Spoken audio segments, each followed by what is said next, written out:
see us on the internet. Okay. All right, so picking up from last time where you guys had a few surprises in hand, you managed to get to a bazaar where you got a lot of things done, and during this sequence of events, one of your party members decided to roam out a little bit, trying to figure out what kind of creature it was that was stalking you guys. Turned out it was the very same vampire that turned her into one, which was soon revealed for the whole party in spectacular manner when one of your party members, through a bit of carelessness and a bit of accident, actually was struck down in such a manner that he died flat out and had to be revivified. During the small and fast ritual, Lara chose to make a pact with an unknown entity in return of his life. This was accepted. For now, at least. And he was brought back immediately. No terms was made, but usually when you deal with other entities like that, it's a life for a life.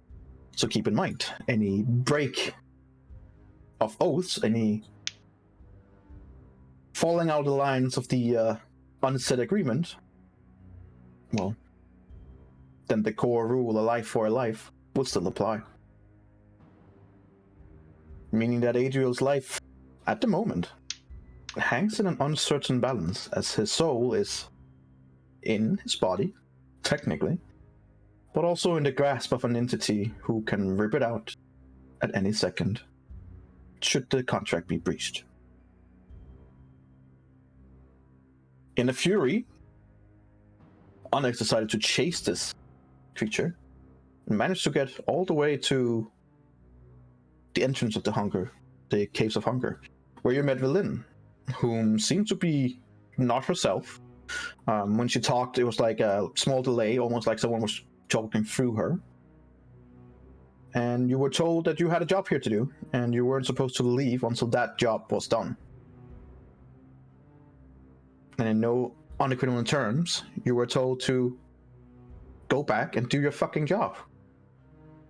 To which you, at least for now, complied. She also tried to goad Onyx into attacking multiple times without success. But that would have been fun, just saying. We had some conversations with Professor Scant, who has been living up more and more, talking more and more with you guys, and mentioned the prison about 4 or 5 times during the travel. Very subtly, yeah. Very, very subtly. Hinting at, hey, what's that over there? You know. Oh, that looks like a prison. I heard there's a prison. And finally, after enough nudging, you guys decided that fine, we'll go there. That's basically where we left off when you guys were beginning to walk towards the prison after a heated discussion where things were said. But now at least, if nothing else, everyone is on the same page. Everyone knows how the land is at the moment and what kind of predicament that you guys find yourself in a hostile place who's corrupting your minds and your bodies slowly, in a place that does not want you here, with unknown forces who do want you here. And what you do is of course up to you. We begin walking over towards the prison, and the game is yours. Just for a really small recap on what we know about the prison, it was that we know someone in there who has the abilities that my character has, which would be Changeling. Was there anything else? Didn't he kill someone? Allegedly. Yeah. Allegedly. Okay. Yeah. But who knows if it's true, right? So we are going to the prison. And I'm exhausted. So Jeremy is just gonna walk there like... If I remember correctly, you guys have not had the best of sleep. Some of you had, but some of you were No. forced out of it. I kind of woke up because people left the bubble. And then I had a Then you bad decided sleep to leave the bubble afterwards. yourself. Yeah. Well, as I said, this place does not want you here. And in its own way, it's trying to do Makes that everything. quite clear. It is trying to do everything it can to God get damn you it. guys to get We the should fuck out of cast here. double bubbles. Jenna cast a bubble, and I cast a bubble on top of Jenna's bubble, and then we have double bubble. Well, imagine the face of Does someone the who. second bubble fall down when the first one pops? No. You know, Mm-mm. That's sad. Mm-mm. That would be imagine fun. someone if they dispel the first bubble and the second one still there. They're like, what the fuck? Excuse me? That's such a good idea. Oh my god, Yeah. we actually gotta do this. Also, I have notes here. Seraphon was the name of the person that was locked in the prison. He ended up in the prison for killing another sage to gain its power and infiltrate the spire, for the goal to get rid of the leader, aka the Dim Lich. We believe he has his own agenda, but one that could potentially help our cause. So that's what. Yes, because your guys' experience with people helping you down here so far has been impeccable. Fantastic. Uh-huh. Yes. Perfect. Yeah. No flaws. We got a fox now. Yeah. We forgot the fox. We have a fox. Oh no, it's still falling around Onyx. Right. Fireball necklace. Okay. Yes, Jeremy's very tired. He would just walk there and like, "Ugh, I don't want to fall asleep," and that's what he does. He does look kind of tired, but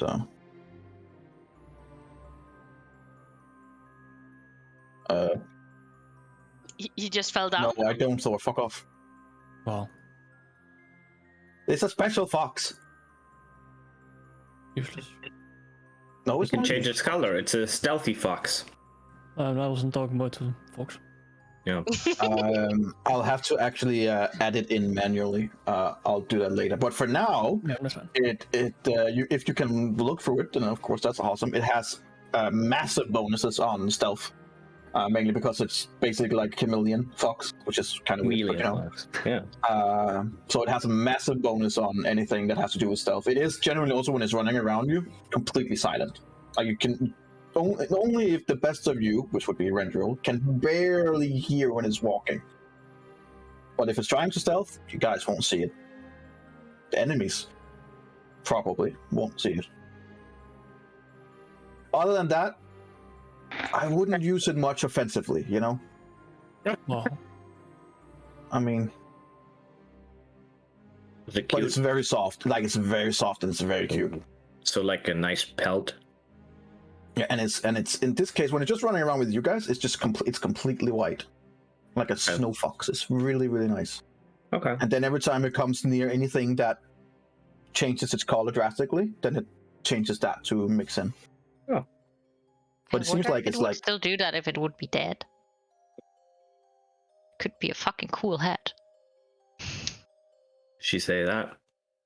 That's dark.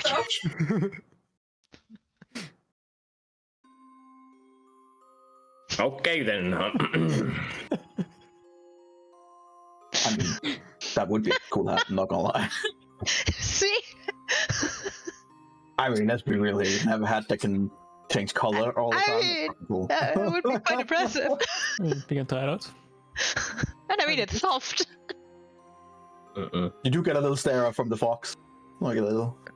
I mean, he wanted to Look kill my weasel for blood, so might as well also kill his fox for a head.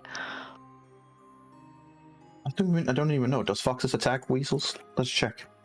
Does foxes? Well, hopefully attack not, weasels? because it's at my neck. Yes, they will eat weasels. But they're Cool. not their favorite food source, so. Cool. Better for Okay. the fox. Yeah. I mean, let's say if it was a bunny, we would have had a problem. But I'm just asking myself if the fox is considered a normal living creature that I could just bite if it would try to get it close to my neck. I mean, it's made of blood, so It has your blood in it as well. As everything you can see from it, it is abnormal, but a creature. Cool. It's a running healing potion. So It has the it has the blood of all of you. So, Yeah, I mean, nice. better than nothing. Healing potion to fair go. enough. I mean, all of you are, so.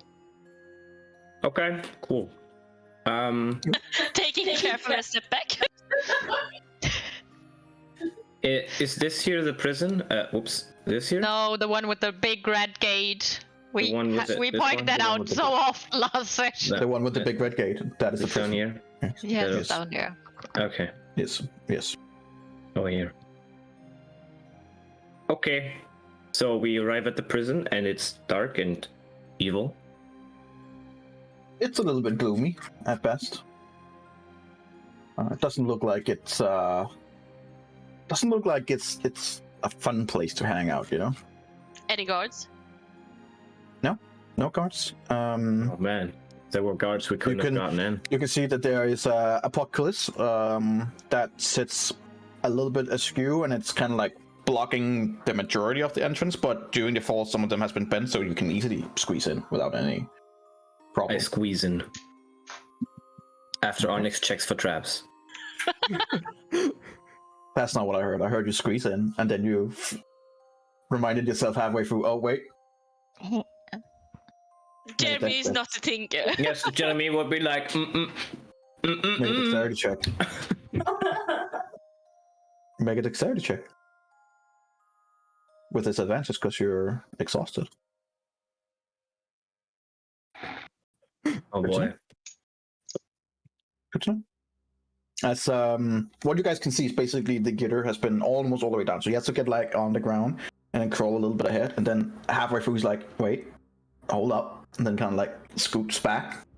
As he kind of like scoots back and push back with his hands, you see that he hits like a rock about this size that kind of like goes down the stairs, just dunk, dunk, dunk, dunk, dunk, dunk, dunk, dunk, dunk. And you swear somewhere you can hear someone say, "Fool of a took." Yeah, I was gonna say. Look, guys, I'm tired. I mean, I think you should go first. And I will just be in the middle.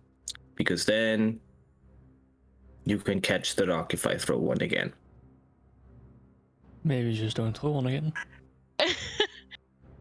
Does, I will is try it my any best. sounds? Is it any sounds like that?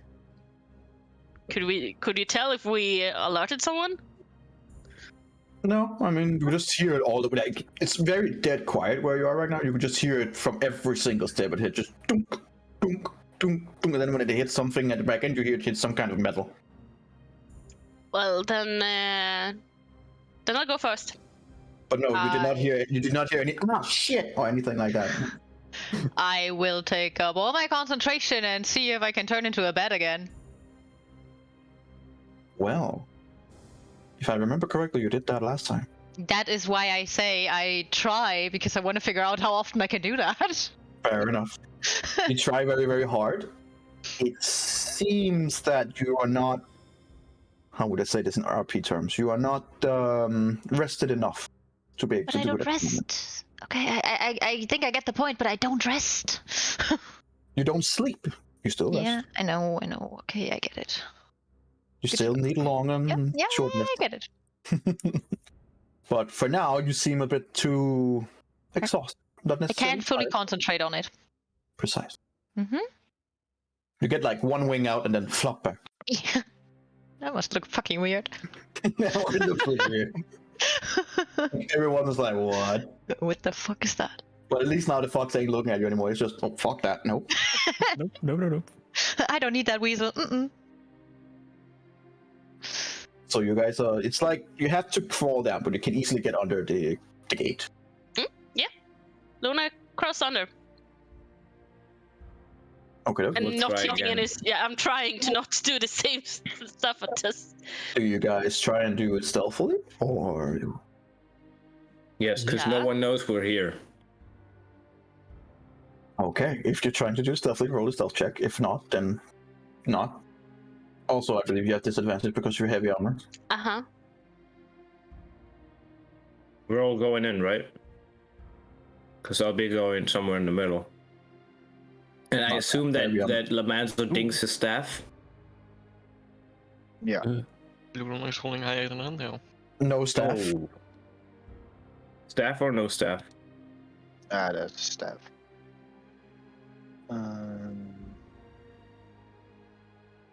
Well, you guys are doing fine, all things considered. And if only we hadn't alerted that we were The coming. elephant does have a bit of an issue Yes, because we are a team. like it lays down, and then it's all its legs is like out to the sides, and then it tries to like scoot ahead, and you can hear the and then onto eyes just like get over here and just pull it in. But it seems like it didn't like it was like how the fuck am I gonna do this? And then it just kind of like scoot ahead. But you are now on the other side, looking down the stairs, which seems to go down for 20 feet down, maybe a little bit more. It is pitch black dark, but all of you can see the dark, so it doesn't really matter. But it's pitch black. Yeah. I would ask the orb where we need to go because he's on my head. It's silent for like 5 seconds, 6 seconds maybe, and then goes, well, I believe that the only way is down. That sounds good to me. And I wait until the others go down in front of me. Lona keeps going. Okay. I stay in the back. Alrighty, I will pull you over to the other map then. Prison map. Prison map. Wait, No, we've it's been gonna in a prison crash. before. I hope it's not gonna crash. Oh god, no, oh god, no, don't, oh god. The last time we were in a prison. No, it don't didn't mention really that go prison to again. plan. I don't know what you're talking about then, Great. No. Creepy dog. Hey, maybe he's in this prison. Oh god. Oh, Jeremy's a small baby. I'm so cute. Oh, Everything is how do you? It should be fixed now. Oh yeah, I probably have to change your night vision again now that it has been I don't have any new night vision. token. Ilaria, your night vision was 90. how fucking long? 90. 90. Oh, 90. I that's lost an 60 oof. feet. Oh, what you Yeah. can see now, right? Yes, I can. I Thanks. can't see anything. No, but you don't deserve to. You don't Oh, deserve but... I see Am only I- How far- black. How far can you see, Jeremy? 0% of feet. Not What, single feet. You have goggles and some shit like that. Right? Yes. Oh yeah, 60. Right. 60. Wait, how much can I see in? How much should I see when I can see? 60. There we go. And you can't see Yes, anything good. either, Onyx. Nope, I have 180. 180. Jesus. There, everyone who can see No. anything now should be able to. You haven't changed mine. And I can see everything. How much can you see? 300. Yep. Why do I even use dark maps? Like, Well, I mean, yeah. there okay, you go. hang on. I'm just quickly gonna give me a second because I'm just gonna take these tokens now that they've been changed with the correct things and make them the default. Because then I don't have to do this every time. Use default token, save change. So now you guys are down in the prison. It's pitch black dark, but all you can see, so it doesn't really matter. Mhm. And you see what looks to be just a maze of cells and turned up rocks and knocked over furnitures, and doesn't seem to have been anyone here for quite some time. Whatever I do, I don't go first. Where's the metal that the stone hit? You see that the stone has like bounced on one of the on the stairs and actually hit another gate getter that you guys had, but it was like instead of being closed, it was like open like this, but it kind of hit the side of it. Okay. But there is a door in between you that is just wide open. One of the hinges is already falling off.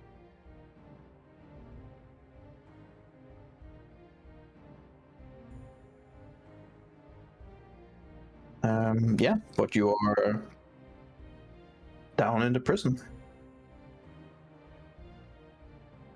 Whatever do you do? Do we do? I follow Lona because she can see everything. Well, I carefully move. I whisper to Professor Scanton, like, hey, do you know exactly where this guy is supposed to be?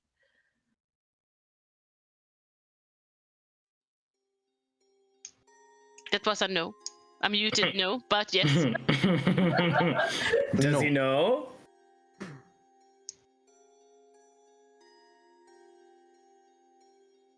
No, he does not know. Okay, then I think we just What is that? go. A lantern, probably. That's not working. It does indeed seem to be what would have been a lantern, but it's turned off.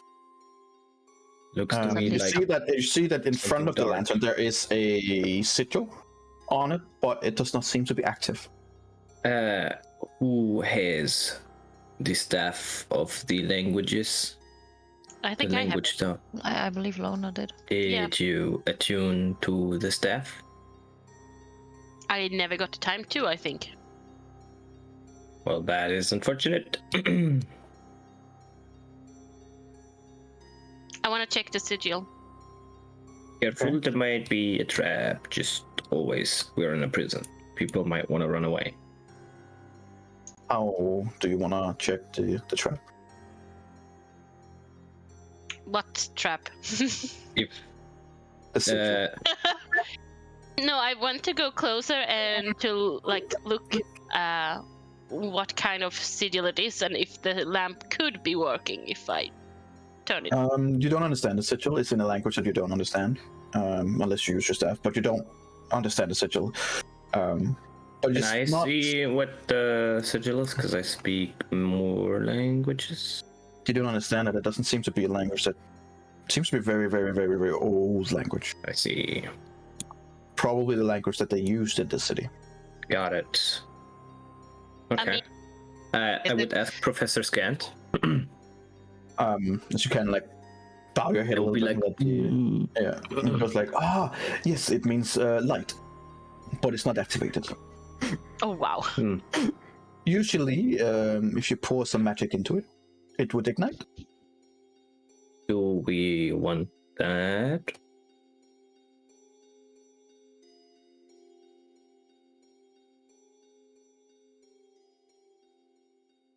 Do we? Good I question. don't think we do. No, I think it's still there to go around here.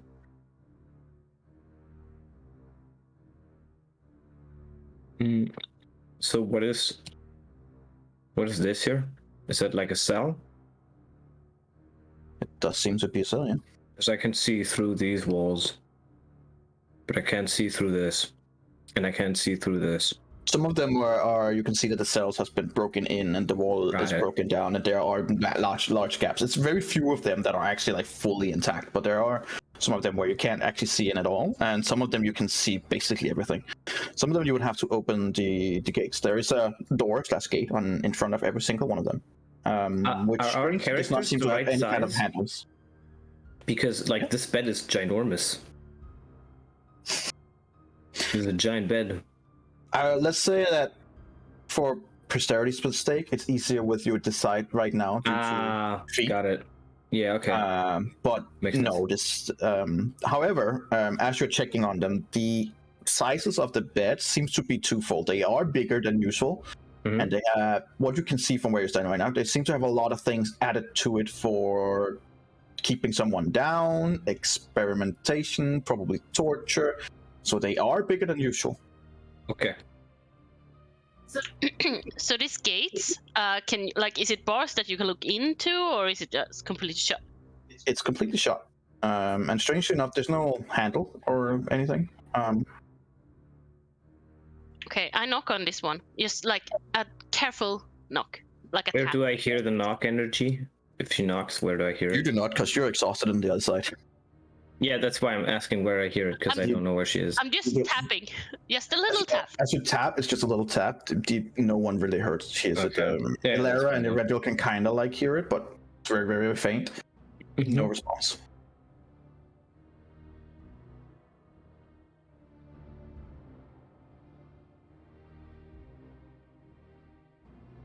Can you turn on the gray thingy? So when you've seen an area, it turns gray.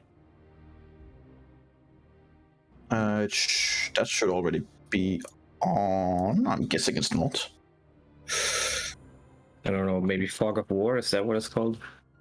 Explorers mode. There we go. Ah, perfect. So then just, yes, that works. Okay. Just gonna like move where I was and then it should be fine. Cool, thanks. Okay. Adriel, as you begin walking up towards the wall that you're walking up towards, you see that it's crumpled down on the sides. You have to, like, if you want to get through, it would be like kind of trying to squeeze through. And as you see more and more, it seems to be some kind of infirmary, but you'll have to get closer to get a better look. I would go to Onyx and I would ask him, do you want to try and open all of these cells? There might be something inside. Well, I mean, we're looking for someone, right? Wouldn't it be unfortunate if we go deep into the prison and he was in the very first cell when we entered? As he says that, I tap on this door as well. Okay. Guys, get closer, just hear a small tap, tap, but no response. Maybe we should. Doors are shut. Eberron being the best safe, I guess. I would go and look for him. It's like you would be a little bit perplexed in the sense that these doors does not have keyholes. They don't have a opening bar or anything. From your experience with trying to get in things where you're not supposed to be, these are probably magically locked. Adriel, when you're looking in there, make me a perception check. Okay. See just how much you see from there. Let's see. Right. As you like peering through, one of the rocks does go down, and you basically get some of the rock dust in your eye, and you're just kind of like coughing a little bit, not loud or anything, but yeah, you're not seeing much. It seems to be an infirmary, but that's about it. Okay. You would reckon that someone like Eberron, Eberron, and definitely also Onyx, now that he's smaller, would probably be able to squeeze in through without much of an issue. But anyone bigger or in heavier armor would probably have some issues. You would have to push the wall all the way in if you want to, which, even with a 1, would probably make some noise. Yeah. Unless you found another smart way to do it. I'll use wild shape and turn into a small creature to move past the rubble. All right. Make sure to mark that off. Yep. And you should be. I'll just take you here. Yeah, nothing. It's just because Erendril was walking away, and so before he does, my character would have asked him something in the meantime. Which would be, you might want to open some of these doors if you can. We are looking for someone who could be in one of these cells. They don't appear to be locked in a matter I could open them. You mean more magically? I see. Well, okay then. I will just follow Lona in that case. Well, I mean, you can always certainly try. You have opened magical locks before. It's just about finding the right point of contact. And not setting up things. Adriel, as you're in the room and you look around, in the middle of the room, the big table here, you see that it's an operating table of some sort. There are leather straps that are extended from one side of the table, and they're like into the air above its surface, and it's fastened to the other side. The shape of it would suggest that something or someone who is invisible is lashed to the table. Okay.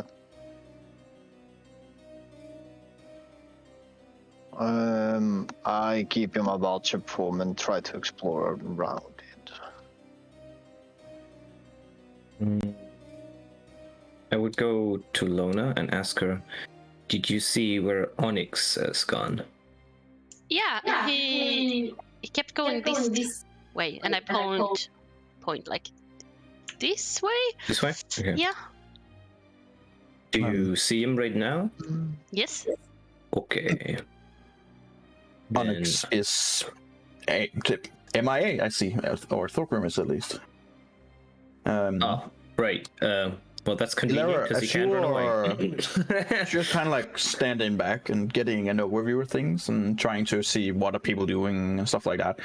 You don't know if it's your new status in life with what you are, but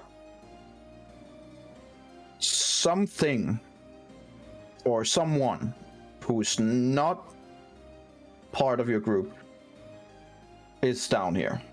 Of that, you're pretty sure. Like, you can feel and almost smell that you're not alone. Maybe it's the fox. Do I have an idea where? Like in the same area as we are, or? Not from where your position are right now. It's hard to say. From where you are, it's like it's coming in deeper in from the prison. You're standing like pretty much at the start. Yeah. Deeper in, and make me a perception check with advantage.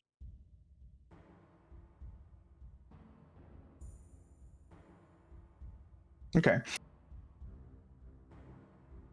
There's, from your best bet, something akin to humanoid, and something else that you cannot pinpoint.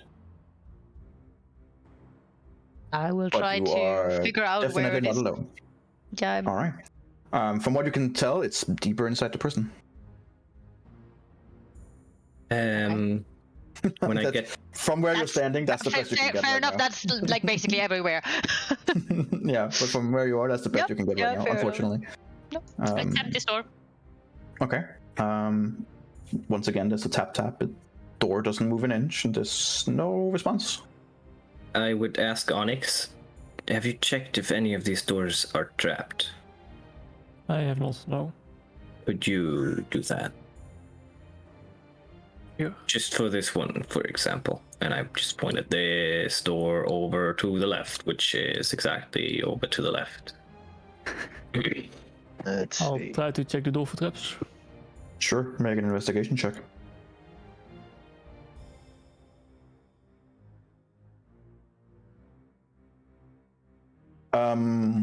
Through thorough investigation, there are traps, but not harmful ones. Seems to be more of an alertive measure.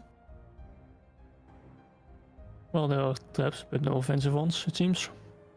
Can you disable them? Or do you think it would be too risky if it's a loud alarm?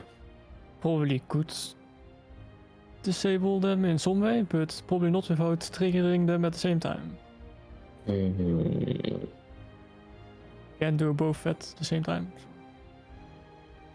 Well, in that case, that is unfortunate, and I guess we don't open any of these for now. With that, I tap this one as well. And Okay. the alarm goes off. You guys standing right next to her hear a knock. All three of you make a perception check. Jeremy with disadvantage due to exhaustion. Oh no. Come on, Jeremy. That's not bad.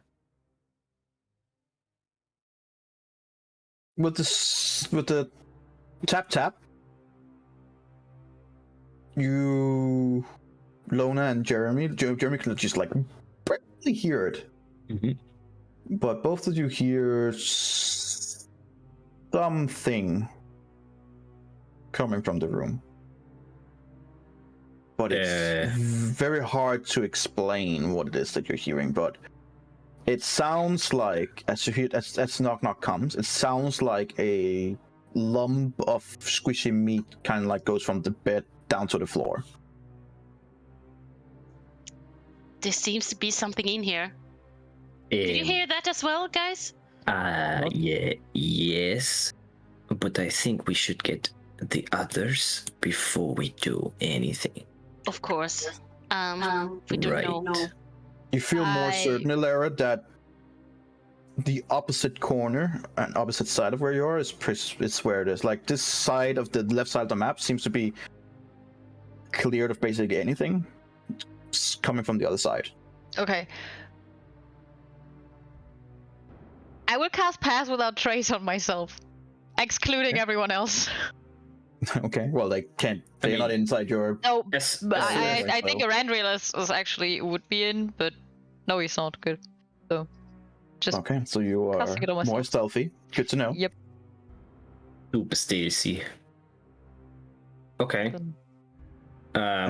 Adriel, you're still in the room, and there's nothing much more in there. There seems to be a lot of different kind of tools for both operating and torture and experimentations and all these kinds of very fun things that you would expect in a prison run by crazy mages. I will revert back from wild shape, take the tools, and there is still the guy on the table, right? There's definitely it's like it looks like someone is hanging in the straps above the table, invisible. Someone or something. I'll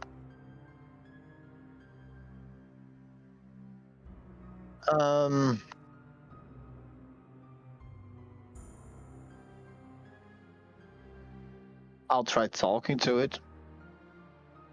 Okay. There's no response. Ilara, from where you are now, you are fairly close to both things. Do I see her? Yeah. You just, I mean, she is sneaking around, but right now she's in your face, more or less. But she seems to have her interest peaked, like listening and looking around.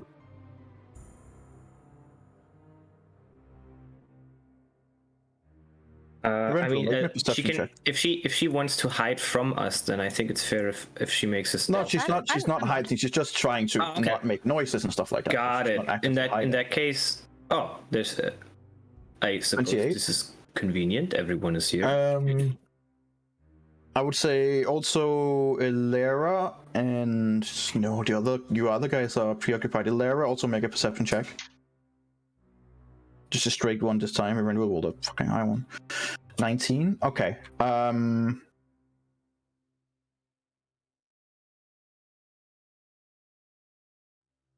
There is something. Like you hear just a small tap or something. It's hard to explain, but you hear something hitting against what looks to be a door down in the bottom right corner. You can see that it's a door, Lara. You haven't been there yet, but you can hear it came from that direction. Lona, as you're standing there, and as you're like trying to listen closer, and you can hear these kind of almost like squishy thing, like deep inside your mind and soul, you just not so much as hear it, but feel something telling you that there's danger.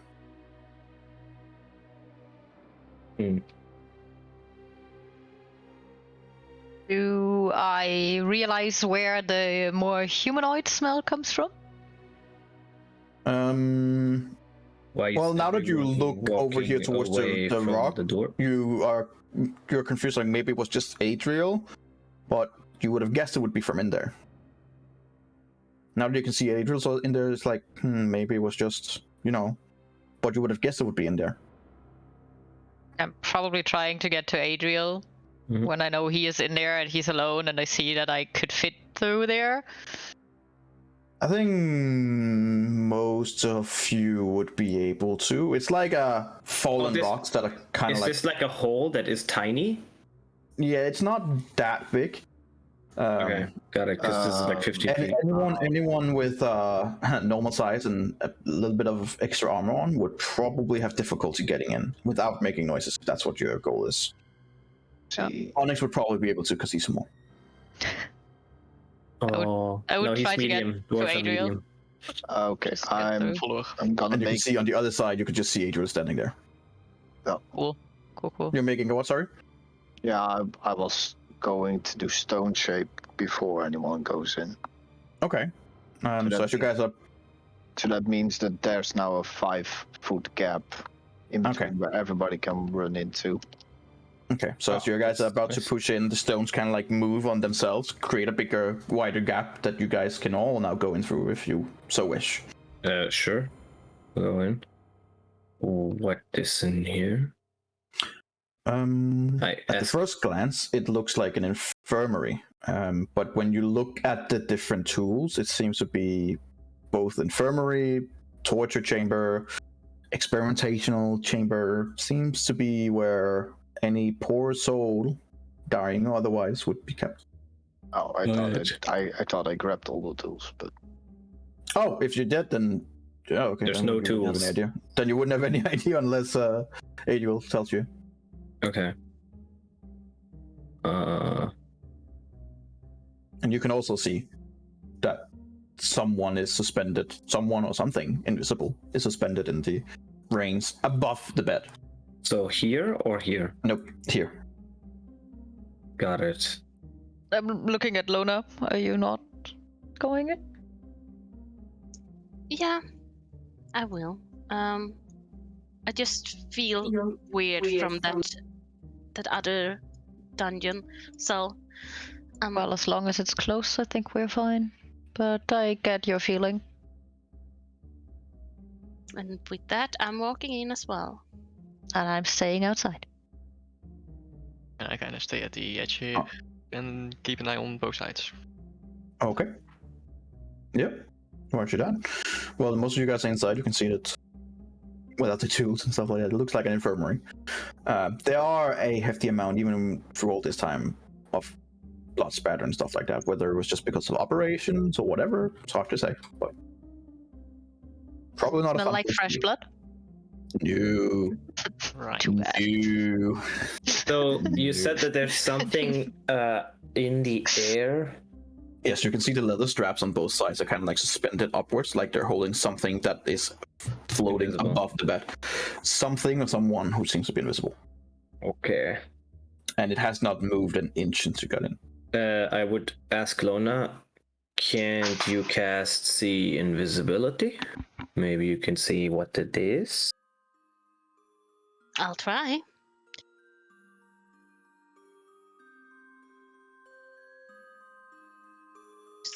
Just gotta find it here. Yes, there we go. Yeah, I have a slot for it, so I'm gonna cast see invisibility. Okay, okay.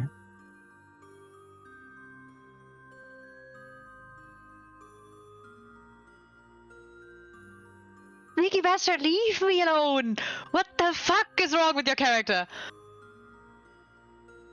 Huh? Yeah, you're muted. Just want to be able to keep an eye out on every. Ah!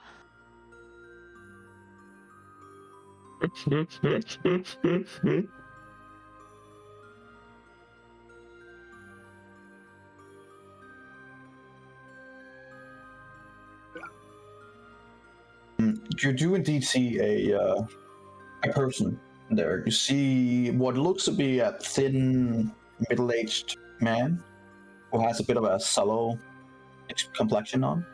He seems to have one blue eye and one green eye, and has a streak of silver in what seems to be long black hair. And the person seems to be awake, but unable to do anything. Is he like muffled or something? Can't he speak? He seems to be suspended by a spell that just suspends him in place. Guys, there's a man here. He seems to be locked in place by some magic. Okay. We could try. I mean, I don't know if he's the one we're looking for. Mr. Orb, Professor, Doctor, what does this person look like? Or what To be fair, he kind can of people does it like to look like? he can look like a lot, but around middle age, usually some kind of black hair and And interestingly enough, always different colored eyes. I think we found him then.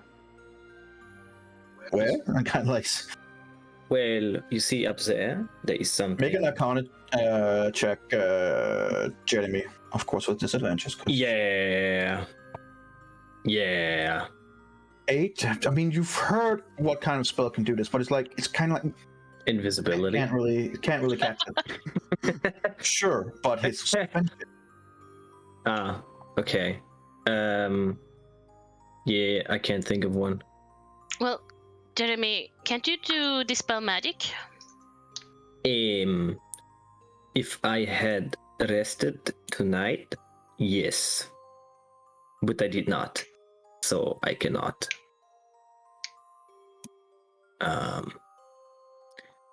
Does anyone else can cast Dispel Magic? Yes. I think since he's suspended in air, he might fall afterwards. So carefully, but yeah. Okay. You could cast Pass Without Trace and have him as part of us, basically. Yeah. Before we do that, Professor Scant, now as we are supposed to try to get him off these chains and this spell holding him, can you assure us that he won't be in a problem or hurting us for that? Yes. Good. Then we try to help him. I'm gonna insight check that, yes, because Lona just, Sure. Lona. Make an insight check with disadvantage. I'm gonna roll another insight check. Fuck. It's an orb, it's hard to read, but doesn't seem deceitful. Fuck. Okay. And I will cast a spell magic. Okay. I would before he does. I will. Level? Before he does. Just level 3. Yeah. Before he does, I will touch him, and I will say, It's inappropriate. "Concentrate with me, my friend." And then I give him bardic inspiration, and I give him guidance. Like for a second there, I thought he was falling asleep. Yeah, he almost was. It was like, oh wait, I want to cast spell. Okay, yes. All right. Level 3, I need you to roll then. And roll a 1d20, right? Plus your what is it? Spellcasting ability. So just make a normal wisdom check. And then you have guidance, which is a 1d4. Spellcasting ability. Just wisdom check. Yeah. Yes, so that would be your wisdom in this case. Plus 4. Wisdom. Okay. You just click on wisdom. That makes it easier. Yeah. Okay, now 1d4. And now 1d8. You better roll high. No, I can't believe this. God damn it. You That's cast not gonna it, do anything. but it doesn't seem to have penetrated whatever magic's there at all. Yeah. You're gonna need something more powerful. Oh man. As you cast a spell, magic, and it fails.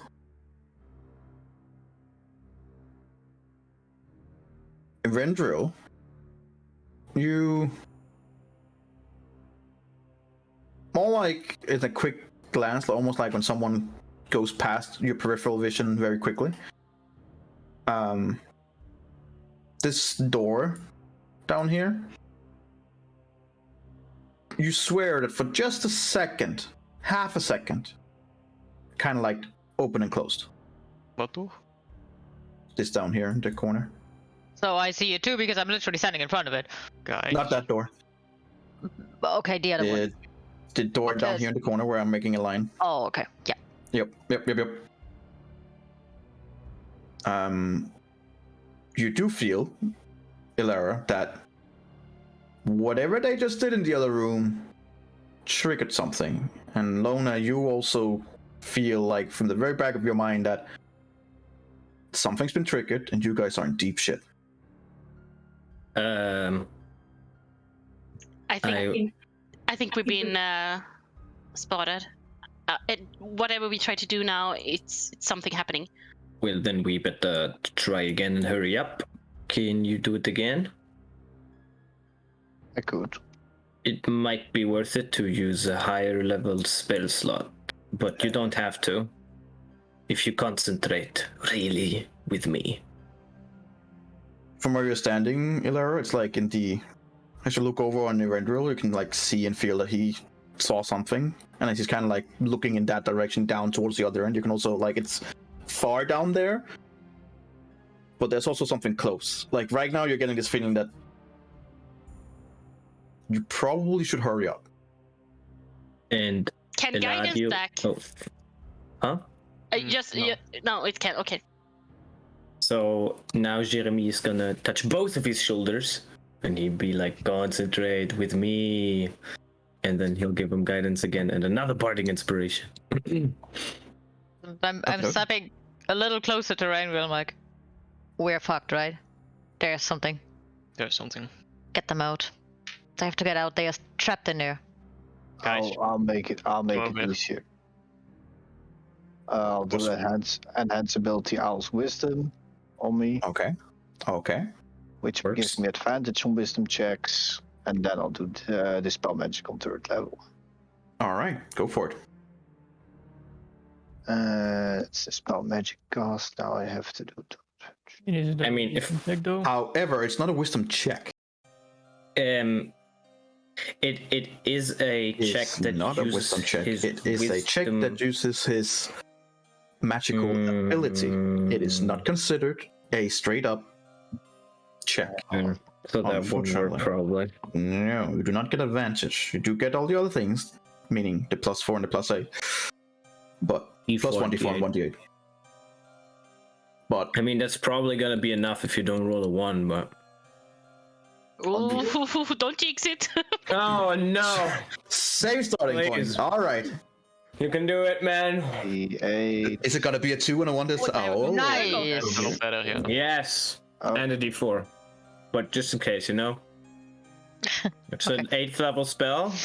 Are you gonna fuck us energy? I'm gonna say we don't have time for this. And I use Flash of Genius, and it's +3. Just in Okay. case it's a 9th level spell. Okay. It's gonna dispel The anything now. the 18 that you hit was just enough. Oh! With the +4, it's a very high level spell.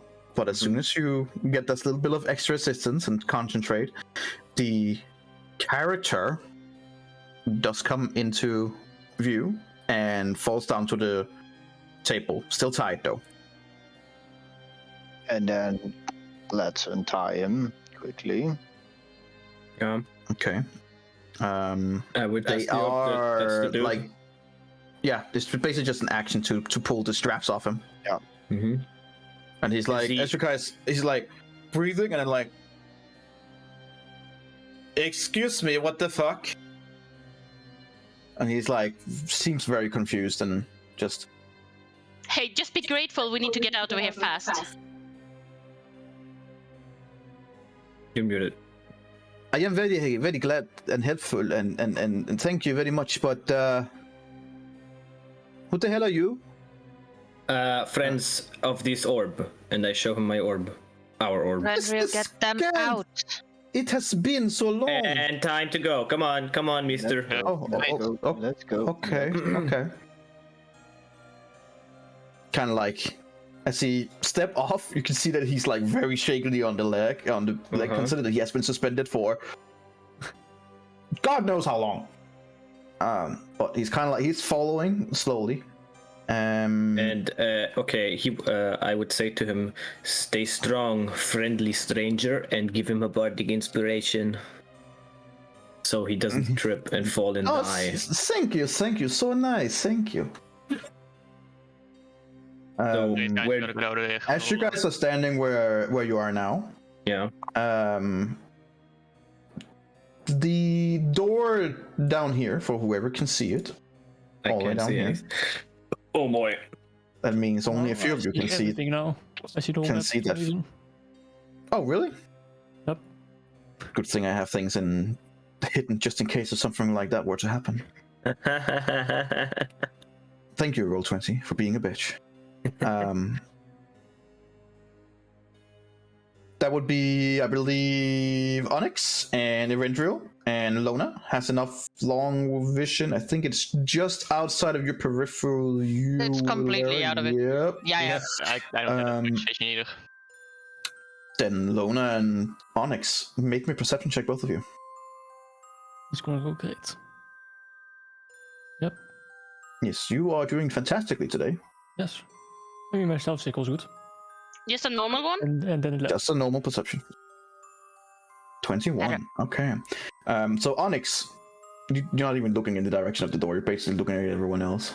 Lona, as you're like looking around, and once again you get like this, like the door just opens a little bit, and it's immediately as you look over with it, and with a 21, you see a little eye peek through, and then another one, and then another one, and then another one. And as the door begins opening more and more and more, there's one massive eye in the middle of Let's the not other. again. Okay, let's beholder. I Bye. need everyone Oh no. to roll initiative Oh, to see no. whether or not that you can make it out before it is in range. Oh no. Oh no. Disadvantage. The That's I have to ancient roll again. keeper 9. of this prison,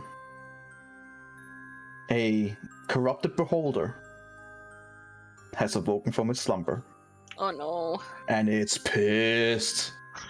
I don't see why. Oh god, guys. Taking someone out or something. Like, but Oh, nice. Good roll.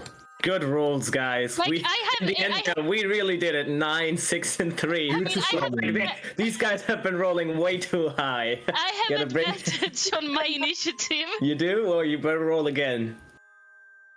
because I have the the thingy that makes me attentive all the time. Yeah, but the question is if this is really here, because that's just to see if we are fast enough and not to roll actual initiative. Okay, so Think it doesn't is. give In, you in this case, consider that you rolled that high in your perception, I'd allow it. You would be alert that something was going on, and thus be Yeah, able I'd be like, I have no clue react what's going faster. So on. Okay. a little Very bit, better. Very nice. just a little bit. All right. Oh, I didn't click my character because I'm stupid, but I have a 9. So let me just, I'll add it in, don't worry. Now you can roll for our new guy, right? Sure. Oh man, that would have been a nice roll. 9. Okay. Right. Immediately, as it comes through,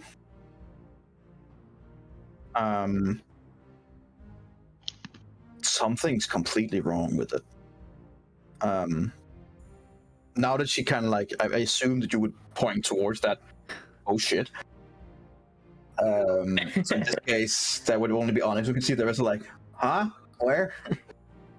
I mean, I also can't see the door, so I think if I just put it here, you had 90 feet, right? So you're. yeah.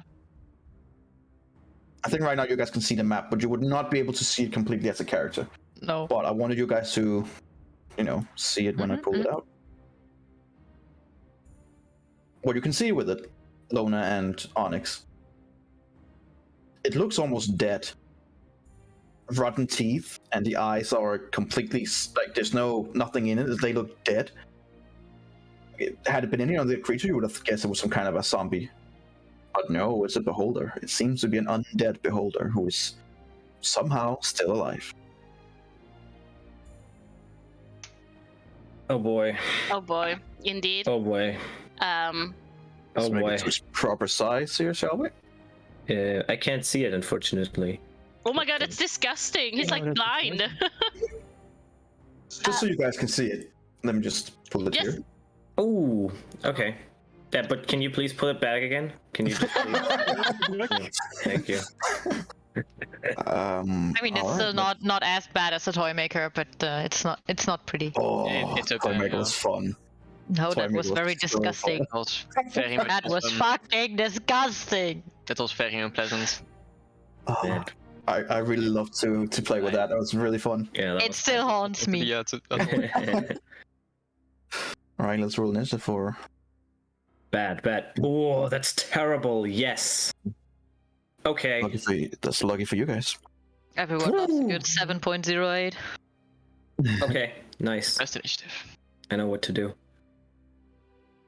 All right, Lara, you're up first. You basically get a oh shit from Lona and Onyx. Like first Lona, and then when Onyx looks over there, he's like, oh shit too. Oh shit. And like peek around the corner, you can't see it's like it's too dark, but you can hear now. You can hear gurgling and just unpleasant sounds, and there is a foul smell in the whole area now. And from where you're standing right there, the door immediate to your left is opening slowly from the inside. Oh no. Like it's like bulging out come on. slowly. I am casting a healing word on the guy that they just freed because I will probably see that he's not in the best condition. Right. And Can you I roll don't his want. initiative? No, he did not. Yeah, can you do that? I Yes, don't want. yes, I can see it. Don't worry, I can see it. Okay, got it. I will cast it on level 2, which won't be much, but it's better than nothing, I guess. Yep. Please, without the sharpshooter. You healed him with an arrow.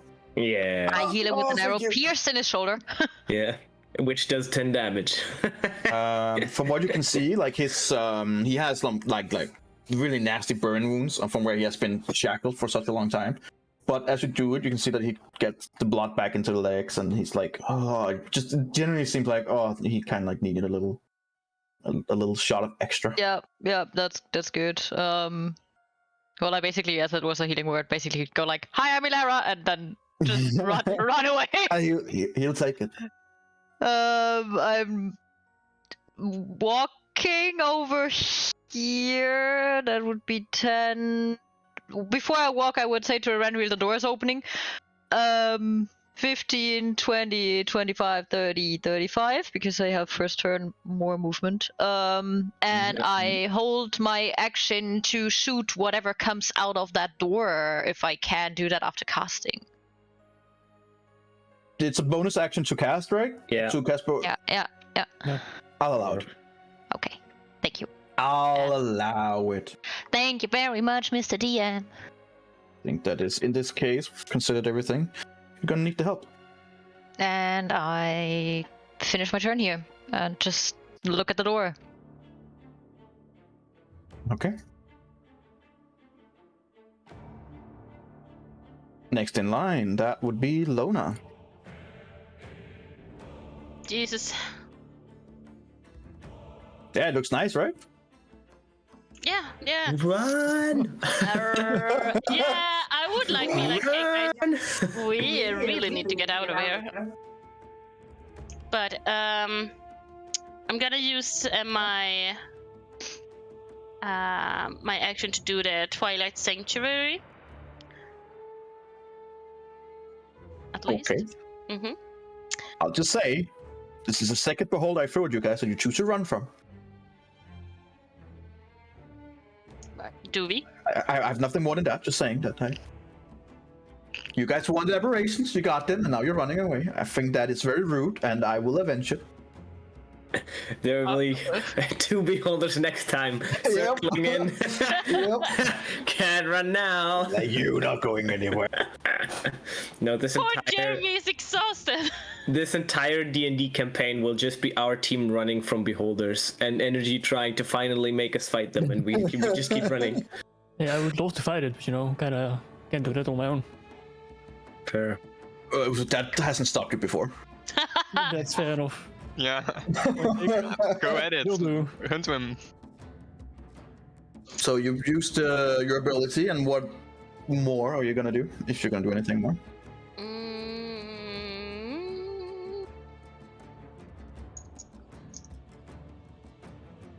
I am gonna. I'm gonna move myself a little.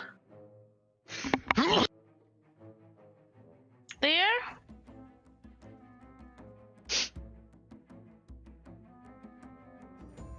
And that's my turn. I'm gonna be like, yep, that's my turn. Okay, I think everyone heard Alara scream. There's I something didn't here. scream. Oh, you just said it? I literally just said to Eranriel, this door Never is mind, open. I take it back. Okay. Take it back. Elara doesn't scream every time she It sees was the like, holder. that door! That's how I imagine First it. time, yes, but second time she's Okay. more calm. Okay, got it. Actually, and then I'm gonna roll temporary dice. Oh, it's the temporary HP ability? Yeah, that was the one that I casted. Cool beans. So is that your turn? Still have a bonus action. And you still have plenty of movement. Plenty, but you have movement. No, it's been.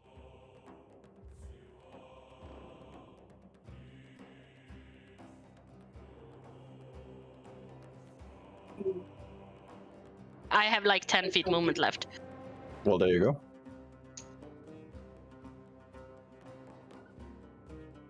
Yeah, but I still want to keep an eye on the group, so and have them in range. That's why I stayed here.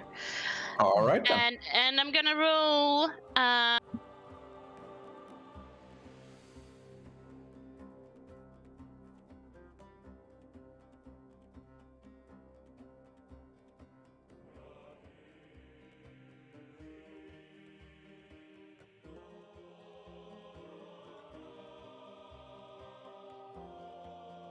So is that the temporary HP for everyone? No, it's for me because I ended my turn.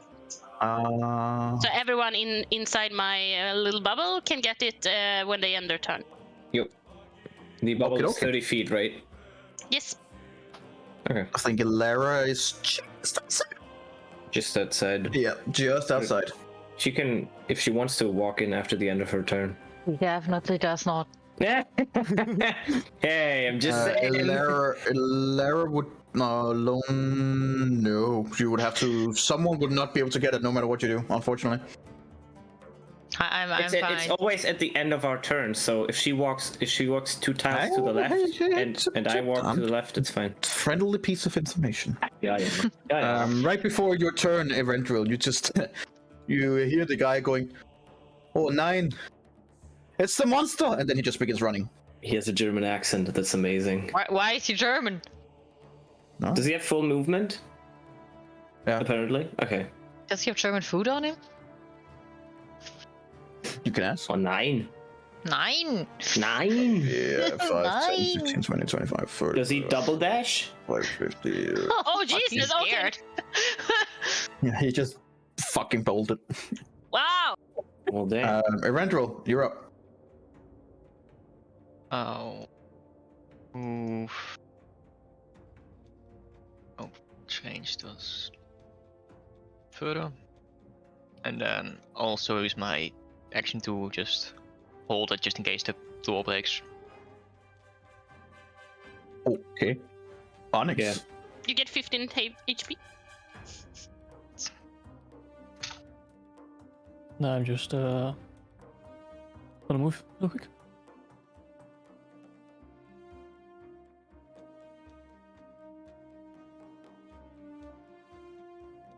Like right in front of that door. Seriously. Blocking all. Classic. Door move inward or outward? Okay, I mean, since you're right in front of it, the door is like you can see that it's beginning to bend and it's just barely hanging on the hinges. It can blow open any second.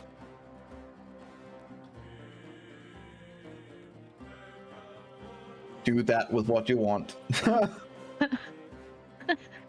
like moving away. Good call. Remember, you don't have as many feet as the others because you're small. I know. You Okay. tiny. You're medium, but just tiny medium with any dude. small. And I have 5 small legs. He has 25 feet of legs. movement, right? And you also said the rest of you have 30. 35. I just use my action to dash. And that's my turn. You should ask him to dash. Okay. Jeremy, it's not your turn. It is not. Nope. No. That was the roll Damn it. on whatever thing is trying to get out. As Onyx runs past, as he's like stops for a second at the door, sees bulging out, like nope, keeps running, and then like a second after, the door just goes ding as it flips open, and out of it crawls this guy. Oh, That- looks friendly. That doesn't. No. Lona, why didn't you run past? No. I couldn't. No. I couldn't. I had 5 feet left. Yeah. I had 5 feet left. I couldn't, and I wanted to protect the group, not leave you Well, behind. Before anything, there are 2 people holding his action for any monster coming out the door, so you 2 make your attack. I have a question in regards to that. I held Yeah. my attack action from the first turn, so do I have 3 shots now? Consider just that the this is also 2 the normal first attack of the round. I'll allow it, yeah. Okay. Yeah. This looks like it has a shitty AC. Just whoop-bam it. It's pretty fucking big. Hard to miss. Oh my god. All right, the other 2 though. All the arrows gonna like you get through it like Yeah. jelly, like look. I mean, Look. totally the attack would be, what, a 7? Which actually almost hit, but it's a natural 1, so it misses. That's a shitty AC. But the first one does miss. As it basically as the door break open and you shoot, unfortunately the arrow hits some of the door that is flung open. The other 2 though does hit, so that would be 10 40 damage. 40 damage as it gets pummeled with arrows. It's dead. The arrows don't do as much damage as you would have hoped. Sorry. Do I have? They do damage and they hit, but they don't do as much as you thought they would. Is it necrotic? That's what I was. You can make it different, can you? I can, yes. Yeah. Energy. Would I have sneak attack? So that you Sonic. would have attacked direct, it wouldn't be engaged, as it would be right as it come out of the door. I mean, he could wait until it engages for like a split second, if it does. Make me a dex check. Let's see how fast you are. Okay, so basically in this case, you managed to just step an extra 5 feet ahead and stab it, all allowed. What? Sneak. I would also Consider that you try. didn't. Yeah. No, go on. Oh, just since you didn't designate any other damage, I thought it was like the normal ones you would use. No, the one that I always use is the Yes. necrotic one. Yes, that's what I meant. Yeah. That's what didn't do as much damage as you hoped it would. I figured. I would try to use the ability of the bow on him though. So dexterity check for him, it has to be over 14, otherwise he is. I forgot how it's called. He has a -2 to Bound. dex. Bound. Yep, he's bound. Okay, cool. Finally, that works. Oh, I would. Well, no, we'll take that in a sec. Your damage, Mr. Erendriel. Good damage. 15 hits. Holy shit. So, what kind of damage is this? This is just normal slashing damage, right? Yeah, 11 Magical. slashing, 19 sneak, and 3 fire. Okay. But the it's fire seems to hurt magical? more than Flashing. the slashing in itself, albeit being a magical. Is it a magical weapon you're using? I'm using the longsword, so yes, I'm using Dracula. Right. It doesn't seem like it hits in, but as soon as it cuts, it just kind of like it opens a wound and then it immediately closes again. Doesn't seem to do as much impact as you thought it would. So he's a slimy boy. He's still alive, So magical weapons. but he's looking hurt already. Slimy boy, magical weapon, necrotic damage. Came out the fucking door and just get pummeled. Like, what the fuck? So that would be there. You go. Okay. Yeah, it looks hurt, but not dying. It's still kind of burning. Doesn't seem to like fire. However, I need. Oh, you just made it. No. It is only 2. As it comes out, eventually in the area, you can hear this gibberish sound, like this weird, incoherent language that doesn't make any sense, and it immediately makes your head pound like just an insane headache. I need both of you to make a wisdom saving throw. Is that a charm effect? It is not considered a charm effect, unfortunately. Well, okay. You're both safe. Look, it's not that powerful. Okay. Yeah. Okay. Well. That would have been fun, though. However, that's not one of his actions. It's just something it does. So...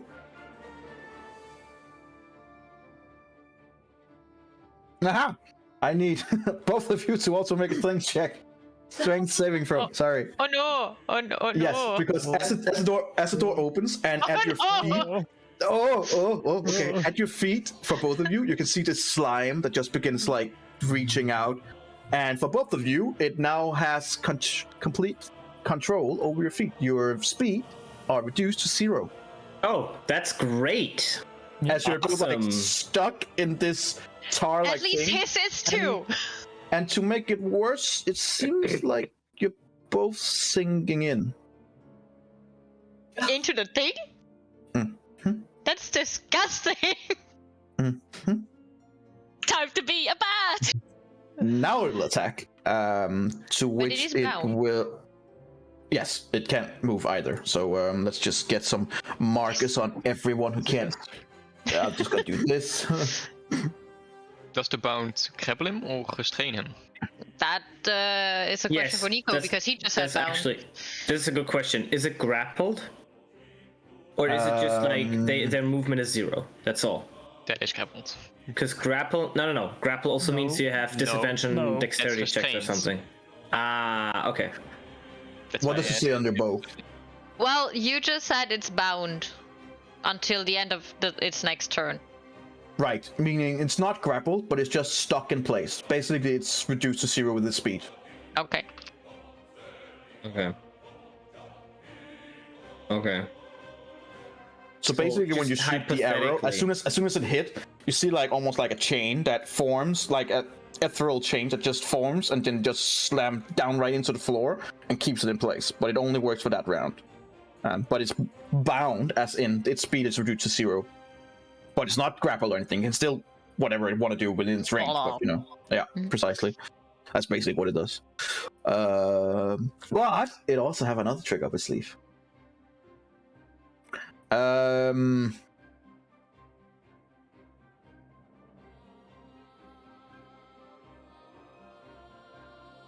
Yeah.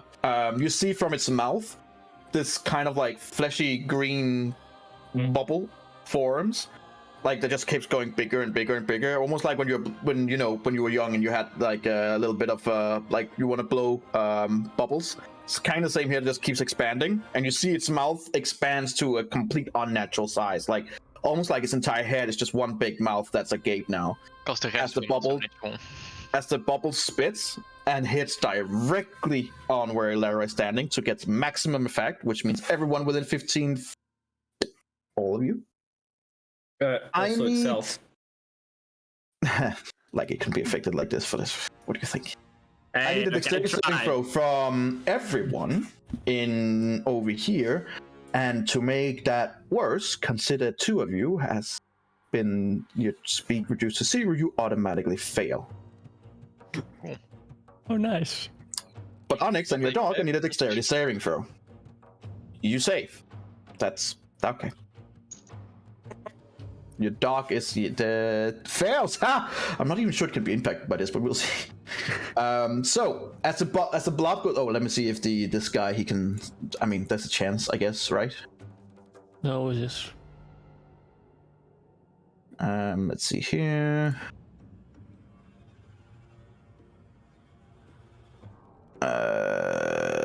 GM dexterity saving throw. Oh, he actually has some pluses to it. Oh. Nope. So as the blob kind of like hits Eberron right in the face, almost, and explodes, this extremely bright flash of light ignites. Eberron and Eberron, you were both blinded for the round. Oh, that's only a round. Okay. Or actually, you are blinded until the end of the Mouther's next turn. That's much worse. And so is this guy. So you can't move, you can't see, but at least you can hear and feel pain. Yeah. Yeah. I'll just give you this drooling thing because it's probably pretty accurate right now.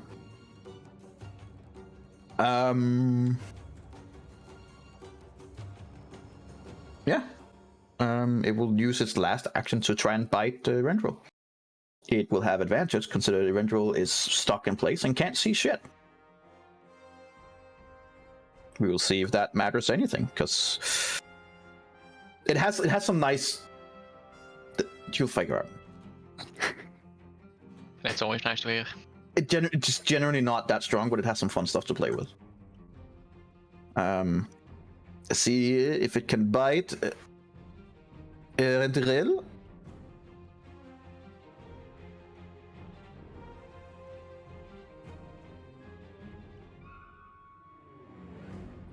Does that hit? Just hits. Oh! Just hits. Well, it rolled a 4 and an 18.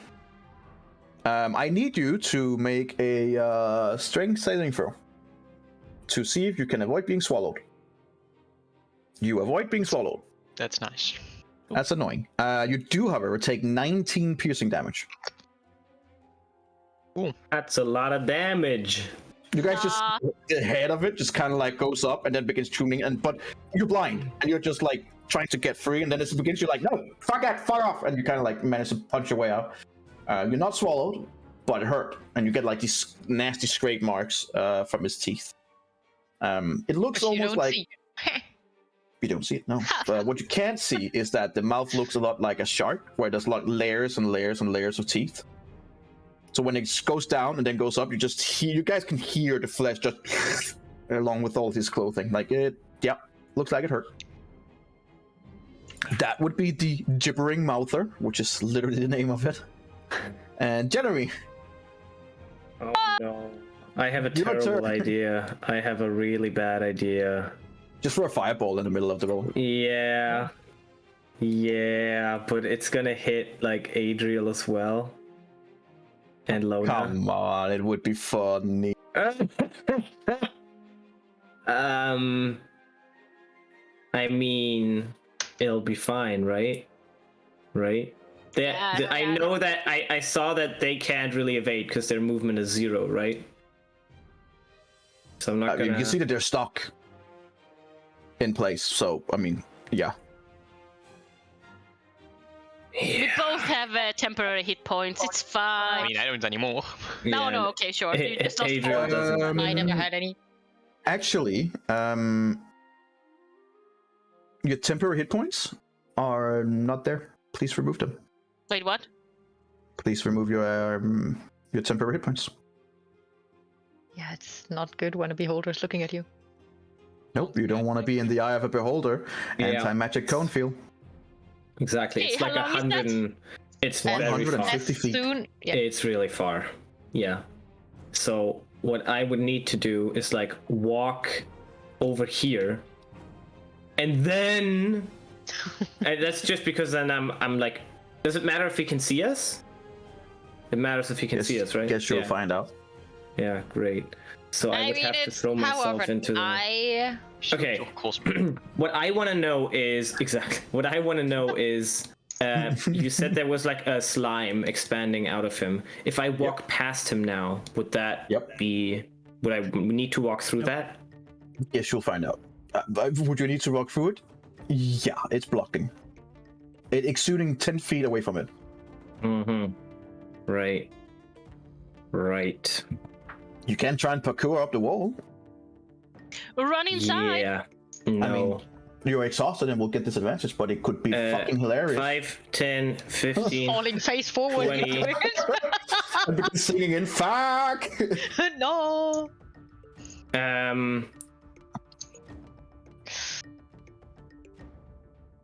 Skal du op og se dem blive dræbt?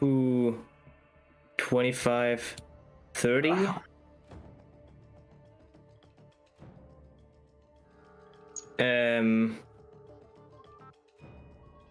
Let's hope that's enough. I'm gonna use Dimension Door and take Adriel with me if he wants. Fine. Sorry, Lona, I can only take one person. Mark, please mark off the... Is it from where you're standing right now? Yeah, I can't move further than that. Please move a spell point from your... Yes. And nothing happens. Damn it! You are 130 feet away. It can clearly see you. You are within its magical cone. Anti-magical cone. Got it. So you go in and you're like, sorry, and then... Then I would say, Adriel, run around the corner. And we'll try this again. And that's my turn. Okay. Well, before it's Adriel's turn. I know. Hi, Loomis. Want to see Daddy kill these people? Huh? Oh, yes, you do. Yes, you do. Yes, you do. Okay. Louis. Okay. So, what will the Beholder zombie do? Whatever will it do? Well, at first, it will hover closer, of course.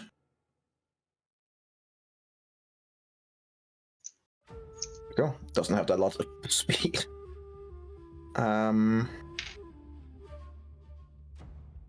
Target that it can see with the...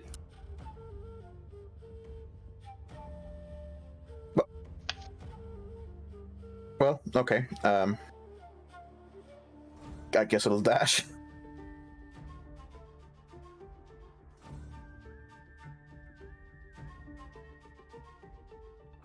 And that was actually its action, and it needed to get closer. I just saw now that its raise only has 60 feet. It's like, fuck! Well, it's coming closer. Adriel, whatever do you do?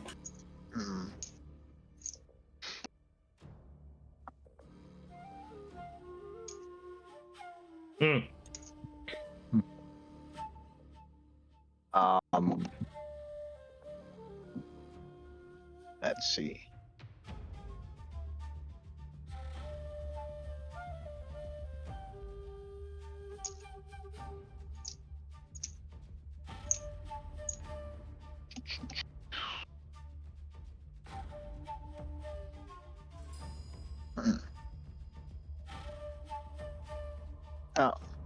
I'll look back towards Jeremy. Okay. Give him a thumbs up, and then take a sprint towards the undead beholder.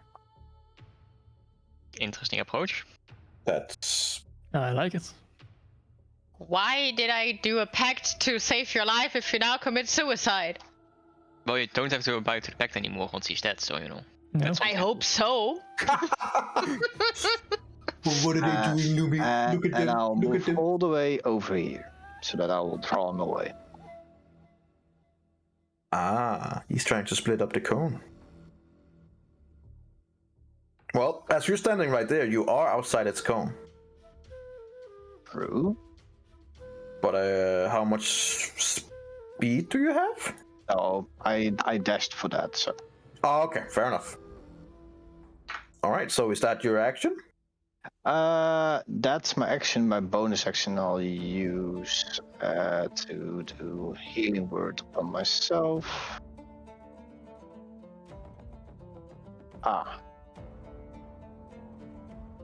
3 bits of life. Oh, that's my turn. All right, Elara. Can't see shit. Totally blind and afraid. You can try and at the end of your turn, you can make another strength save to get rid of that thing. But until then, you can choose to attack. You'll just do it with disadvantage.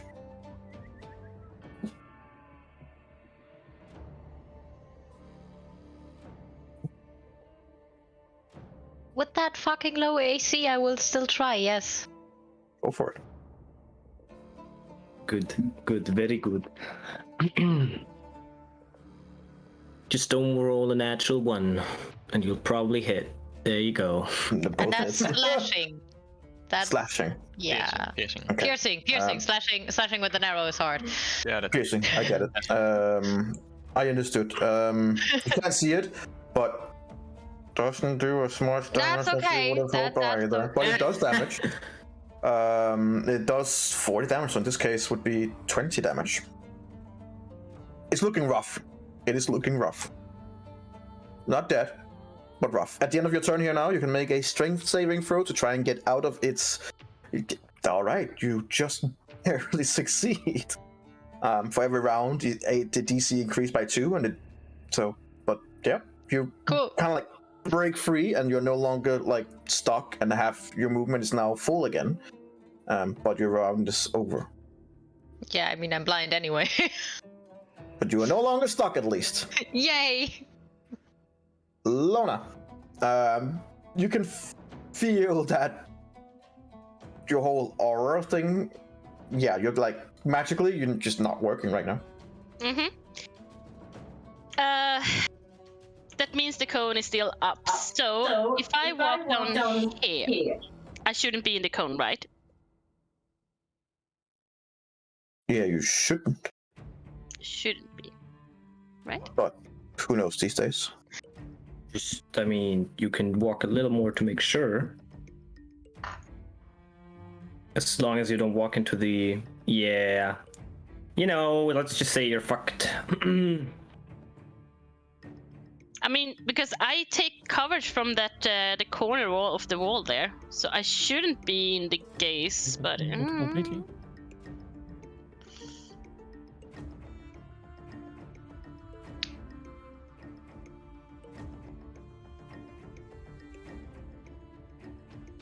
well,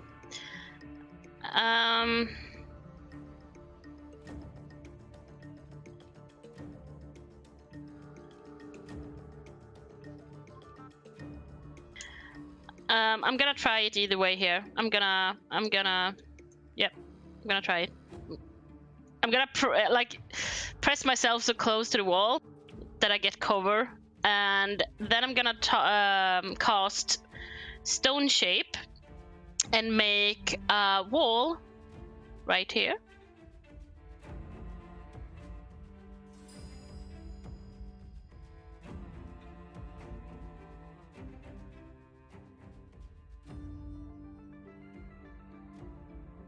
Like that. I'm gonna make a wall there. And am I able to do that? I'm gonna assume so, since he doesn't say anything. Well, you are able to cast a spell, but the wall you're placing right there is within its cone. Wait, so the magic he just what? No! You are not in the cone right there, but what you're casting is inside of it, which means it is instantly nullified. So he just takes away anything that we cast. Yep. Like even if it's It's cast. an anti-magic cone, yes. But it's stone. But it's magical stone. Jesus. Okay. In a 150-foot cone at the start of each of your turn, the will decide which way the cone faces and whether one cone is active. Any magic within this anti-magic field is nullified. Okay. Fuck. I thought it was just only the caster that he nullified, not the stone itself. Nope, see, it's Magic one in general. massive dispel magic thing.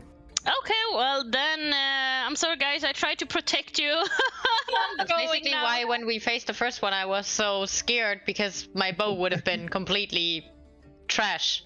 Yeah, Oh, her bow yeah. just doesn't produce any arrows. Because I don't use arrows, I use shadows. So if I am in the cone and use my bow, I can't because I.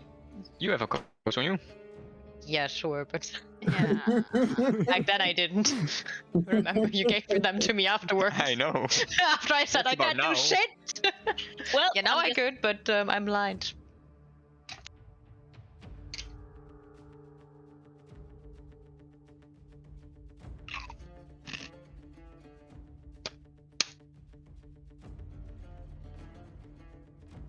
Is that your movement? Mhm. Okie dokie. Erenfril. You can feel it's in front of you. You've just been teared a bit by its teeth. You can't see shit, and you can't move. But you can still attack with disadvantage. Yeah, I'm just gonna slash with my longsword and extend the hold action with King Flame Blades. Okay. You do not get any sneak attack considered since you are at with disadvantage. I know.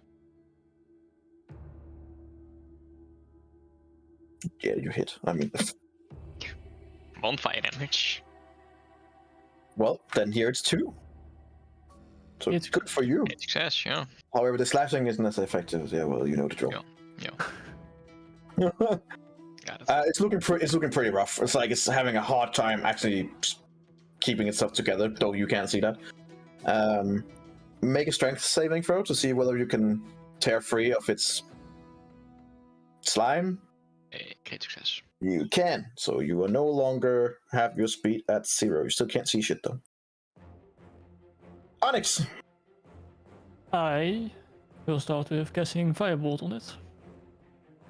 Okay. Okay. Is that It's pretty dead. However, yeah, you guessed it. That slime around it catches fire. I'm gonna need. Luckily, you both saved your strength, so you can actually move and you can use your dexterity saving throw. I'm gonna need a dexterity saving throw from Elara and Erentriel. Oh.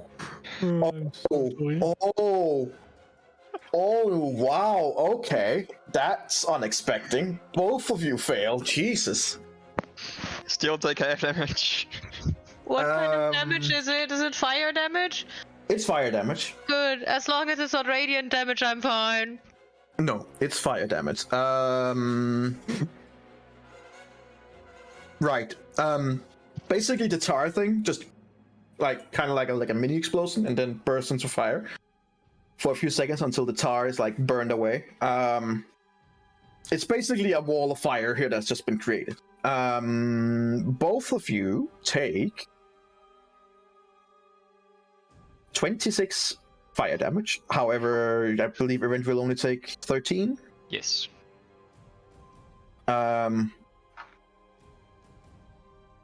And you're both on fire. Cool. Just, you know, Well, at least it's dead. it's been a really bad day already. But I get to use the fire mark on someone. I haven't used that one before. Yes, we have you played before. This is Oh, right. Well, the gibbering mouther is that your turn, Onyx, by the way? You still have movement and bonus action. Yeah. You cast a firebolt and you see it goes down the mouth and just you see a little explosion and then the rest of the tar just and now two of your friends are on fire. I'm just Which, gonna luckily slowly enough, back don't away. know he was it. Oh, is Onyx just begging? Yep. Bye. That was me. If I was turn away. Okay, Yeah, okay. that's This is Uh, definitely the person we just saved. the gibbering mouther is dead, though there is still fire in that area, so we'll just let him stay there for now. Jeremy, Wait, there's fire? yes, Erentriel and Elara I'm gonna both failed look. their shit, and yeah, as you look around, you Yeah. see that the mouther has kind of like exploded in a ball of fire, and the tar thing on the ground has ignited, and now both Elara and Erentriel are on fire.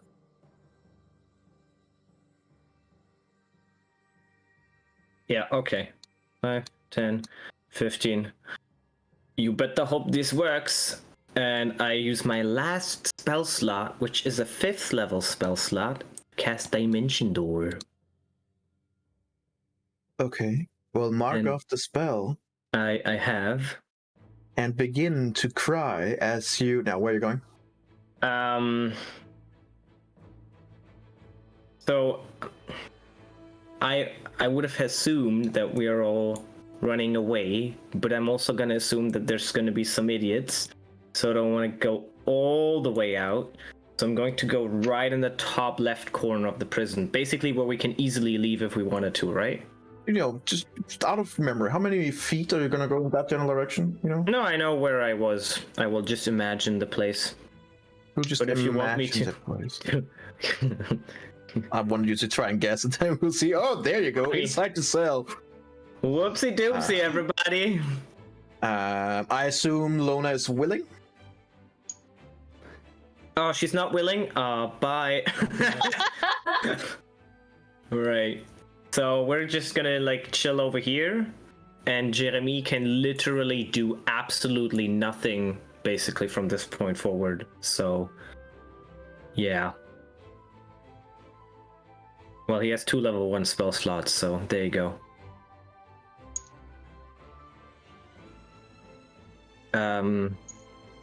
I still have 5 feet, so I'm gonna walk 5 feet. No, I have 10. I'm gonna walk 10 feet towards the exit. And that's my turn.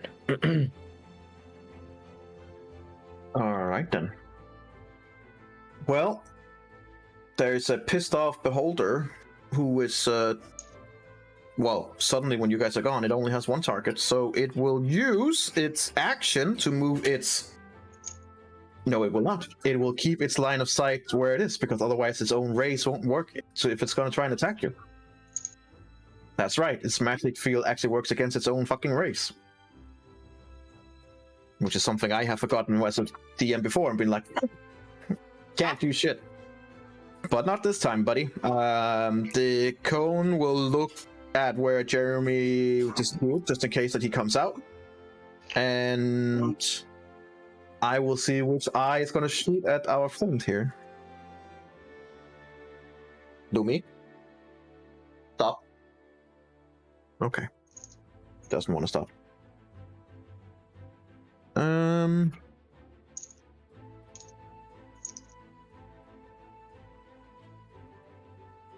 It doesn't have as many eyes to look to use, since it seems like some of them has like literally fallen off, maybe just rotten off. So it's only a 1d4.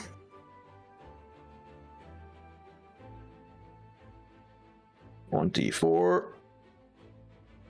Okie dokie. I need you to make a dexterity saving throw, please.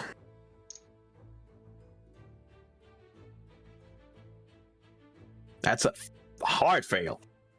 Oof. know You this see one of the more blackened and rotten eyes, kind of like suddenly that has been like just basically limping around, and then just suddenly like looks up in your direction and shoots out a disintegration ray. You take 10d8 force damage.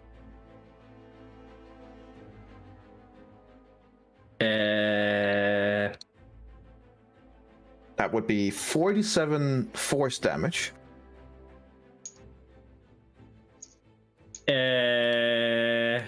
Does that mean you go below 0? Oof. That's Oh, no, hang on. Now Does he's that mean that your character, does that go below 0? that's pile of action. I know what disintegration race does. Per the rules of disintegration ray, You now become a pile of fine gray dust.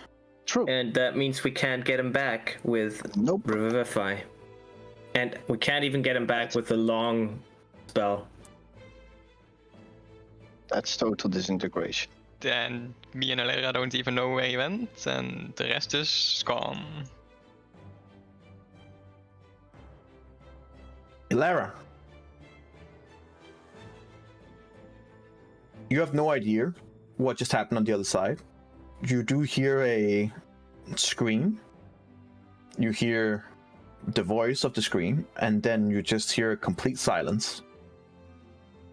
At that exact second, you hear a voice in the back of your head, like it's being violently ripped out of your brain, and you just hear it, no, and then it just rips out. Your fangs pulls back in. Your eyes are returning to color. You have your normal dark vision. And that feeling of something having control over you is completely gone. The contract, based on life for a life, has been nullified. But immediately you also recognize that some life has been chipped in and it wasn't yours. But the contract is gone. The pact is complete. But a life has been taken.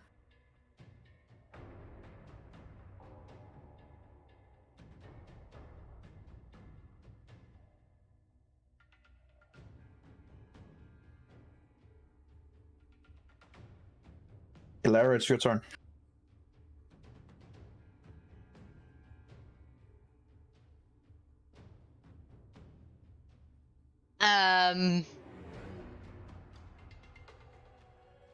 How do I stop being on fire?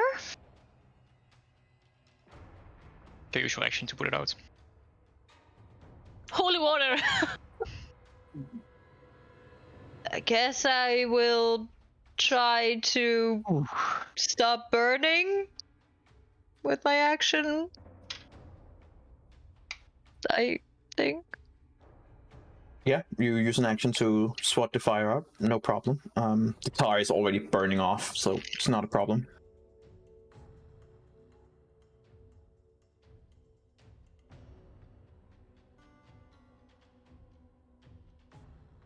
And I will 5, 10, 15, 20, 25, 30 that go down here. And that's my turn. Okay. While I'm taking off the fire, I'm just saying to Randriel, something is up with Adriel.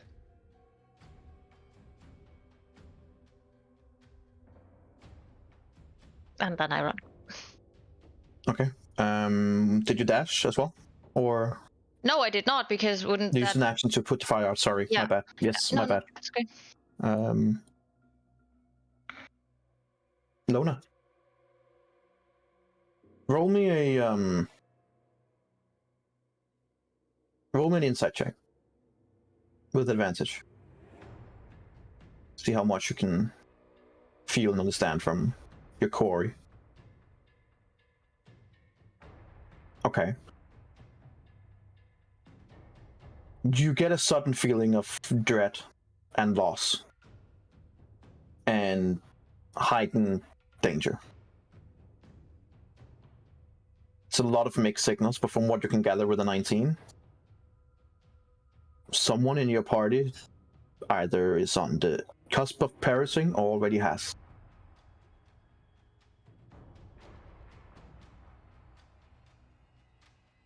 Basically, the fight is not going in your favor at the moment. No. Well.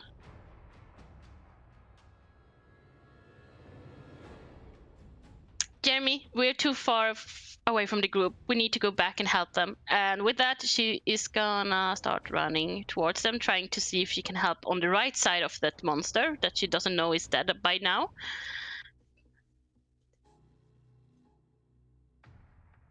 I will also say, before you move, because Jeremy, you did say you didn't want to go all the way up to the corner, right? Or was that more or less where you wanted to go? Yeah, I wanted to go exactly pretty much where we were. Okay, just making sure. Just don't want to put you guys at a. All right. No. That's exactly where I wanted to go.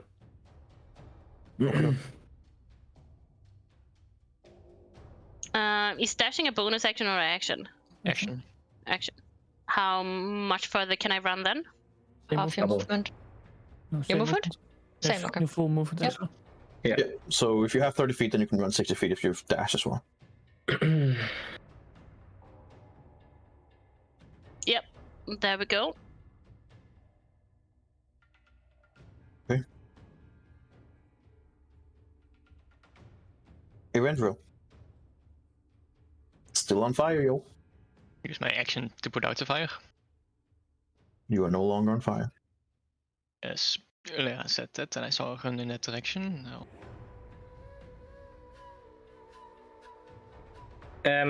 I ended my turn within 10 feet of Lona. Do I get temporary HP?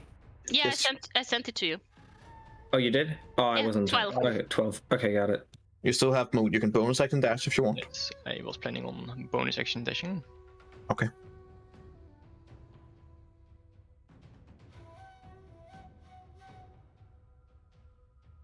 As you look around the corner, consider that in a round things takes, from a game side point of view, about 6 seconds.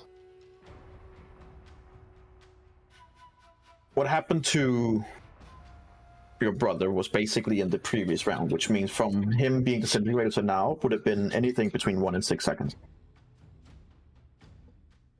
To try and take a more realistic terms here, I'll try and go somewhere in the middle. So you do not see him disintegrate, but you do see one of the eyes who's looking in where you would expect to find him. And on the floor, you do see a large amount of dust. You see his staff, and you see his clothing. But he's not there. I will hide out the corner because I can't do anything about it currently, but just stare at the border right now anyway.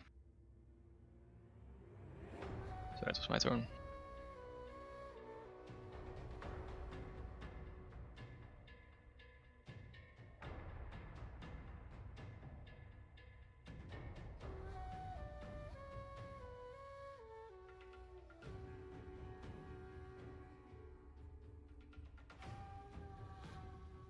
All right.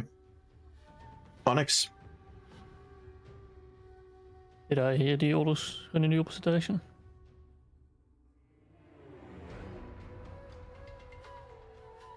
I don't assume she would be whispering to her Renderal, so you would have heard, considered how close you were, that she said that Adriel was in trouble, and quick turnaround would confirm that both of them are running in the opposite direction.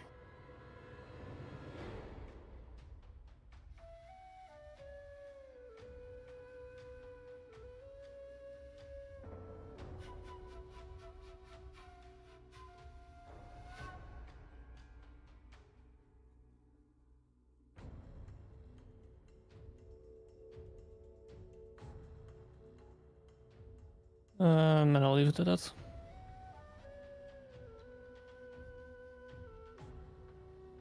Okay.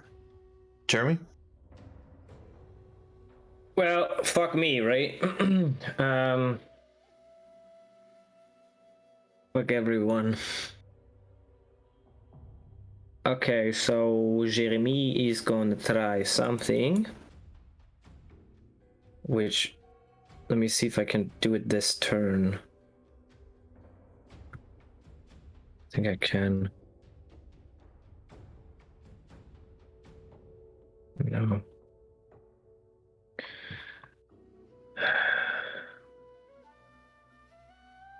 To get... No.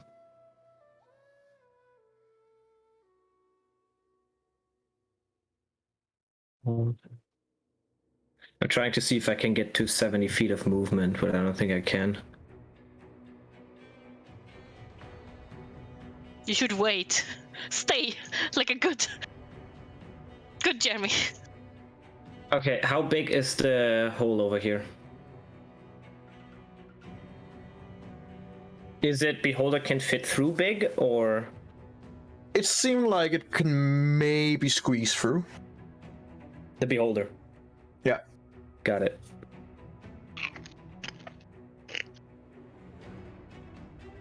Well, I can't see anyone, so no bardic inspirations. 10, 15, 20, 25, 30, 5, 10, 15, 20, 25, 30. I will start. I guess if I can still do that, because technically it would be like I used just my action to dash, but I would like to start playing on my mandolin and singing very loudly to attract attention from the beholder, so it looks straight this way. And then I have no clue where the others are, but I know there's like, you know, possibilities of them attacking from the sides, which is fine because the magical field is like this. It goes like this. So that's what my... and right now he can't see me, which is unfortunate, but... And it might actually be that there's a bunch of people in here, but I don't know that. So let's hope that they aren't. Okay. Yeah. So you're basically trying to make some kind of distraction? I'm making loud noise for the beholder, which I assume is somewhere here, to look straight down this area and then come down this area so that people can like shoot him from the sides, which is the hope. Because this is like, I think we can't fight him if we shoot him from the sides, because he has to look a specific direction for the anti-magic field. So yeah, that's the plan. Okay.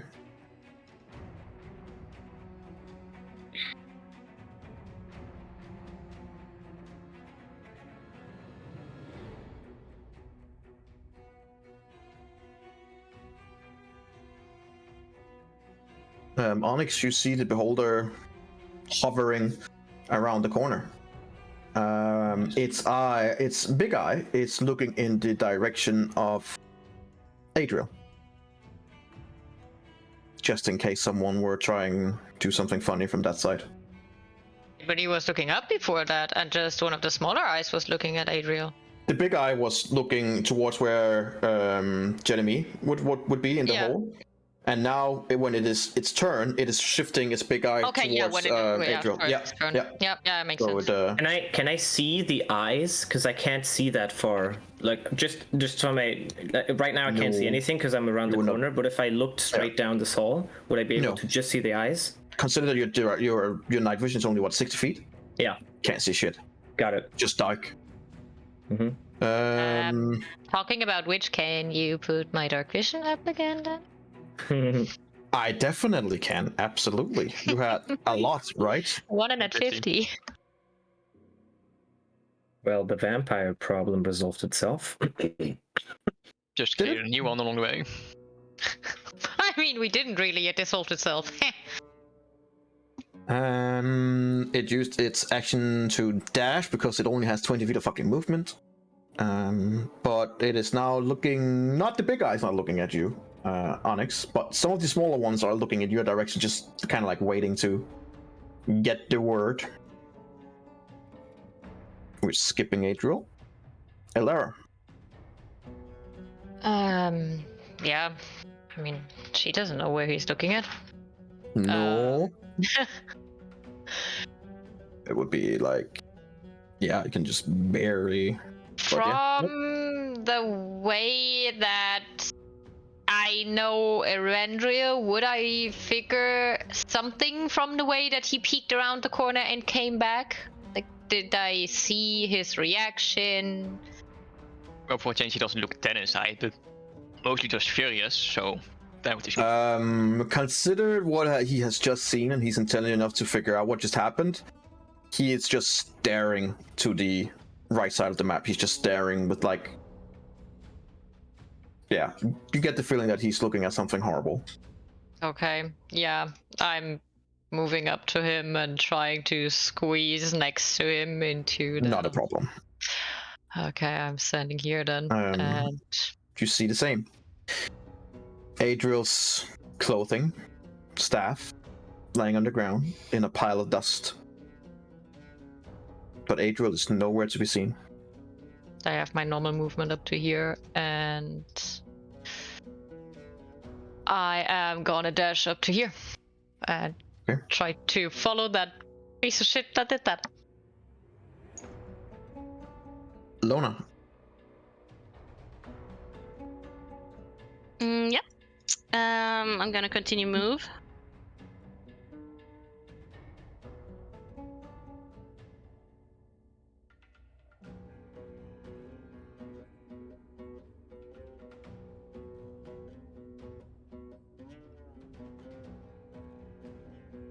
Well, I can see down the hallway now, so I see Seraphon and I see Erendrel, but I don't see anything else. So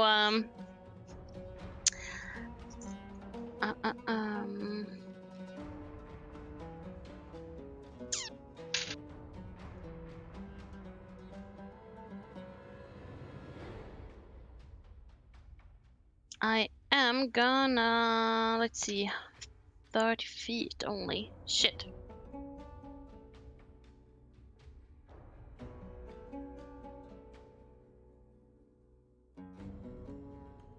I'm gonna dash.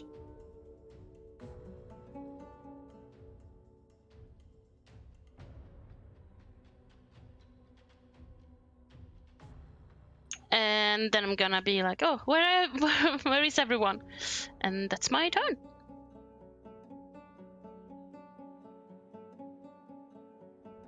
As you ask that, he just goes, "Oh, there's down there. They're fighting some monster. A crazy idiot!" And then he just keeps running. And then he actually peeks around the corner, like, "You're not gonna follow them, are you?" Oh, she's nice. Then he kind of like just stays in place. He's like, he doesn't want to leave you guys because you just helped him, but he definitely don't want to fight either. So he's just staying at the corner looking.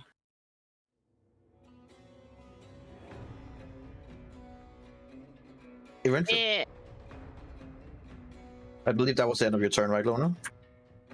Yep, it's hard to have push to talk. I'm giving him temporary hit points as he runs past me as well. Thank you.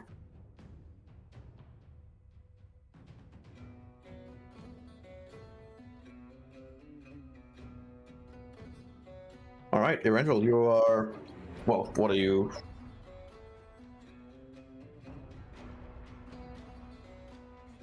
My movement speed, and I'll bonus action dash. You are. Can see that the beholder is looking in your direction with the big eye, but the small eyes are busy with something coming from the other side of the cell. And in anger, he'll just run straight continue running straight at him. Okay. Oh, I can fucking run away from being able to reach him. One, two. As you come close enough, you can hear from deep down the beholder, whatever is left of it, of its sentient being, just it's taunting you.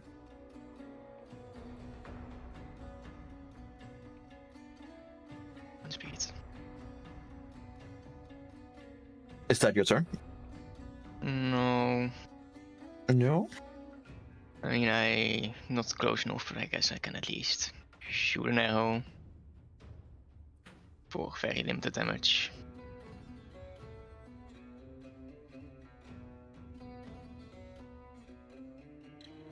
That would definitely.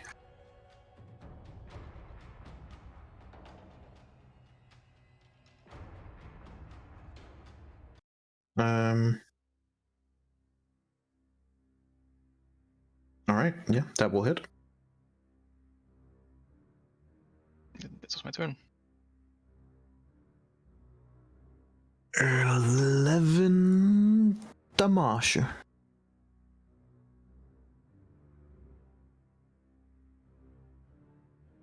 Okay. Onyx. Um.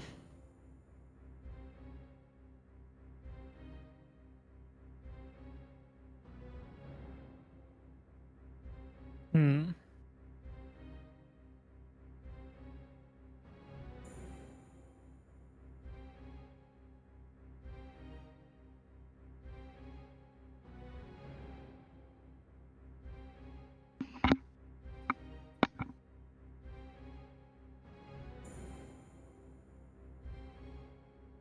And I'm gonna dash and go there. How high is he floating? Would I be able to stand under him? And he would be floating like 5 feet above the ground. Lie. Barely he can stand under him. Needs to duck a little bit. My 12 is 4.3. Well, there you go. Nice. So I'll scoot underneath him. Okay. You see, disturbingly, one of the eyes kind of like moves its position and looks down below the beholder, or like directly at you, just like, what are you doing? And then well, dog will take a bite. Okay. Oh, 18 nice. just barely hits. 10 damage. Okay. And it's my turn. Jeremy, whatever are you going to do? 5, 10, 15, 20, 25. I'm gonna stand right here in the hallway. And I will now... Oh, Do a magic I can't trick where you see disappear. anything. I can't see anything. For the first time, the darkness in these maps actually. I hate this so much. You could Okay. also just, fire some magic into the fucking lantern and behind you, but Into the lantern? Oh. I did say that to you guys already. I guess I'm gonna shoot a guiding bolt into the land.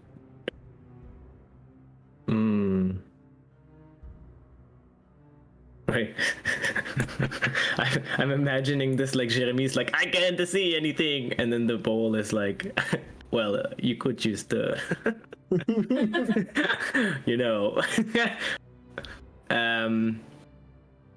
Right. I'm gonna shoot a guiding bolt into one of these lanterns. Then in this case, Make an attack.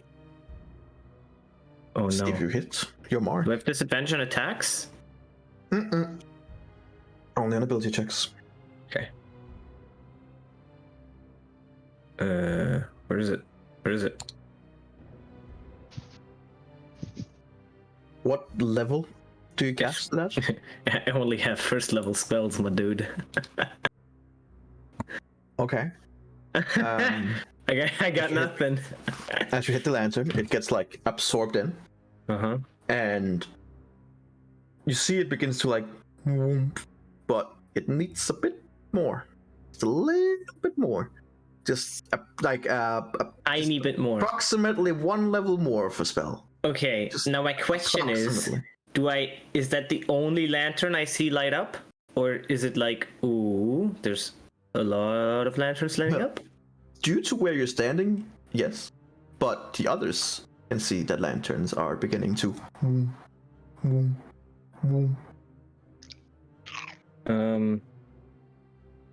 Wait, how much did I walk? Okay, fuck it. That's my that's my turn.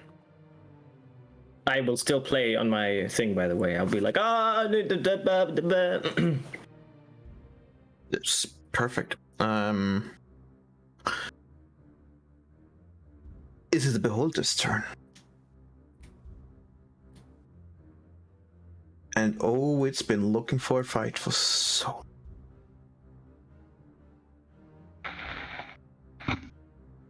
It will use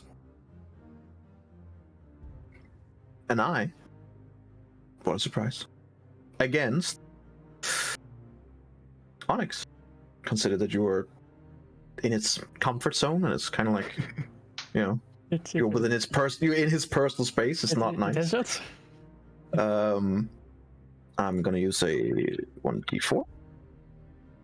No boy. Another disintegration spray. That's very bad. I need you to roll me a dexterity saving throw. No. It's very bad. Oh boy. You save. Oh, thank God.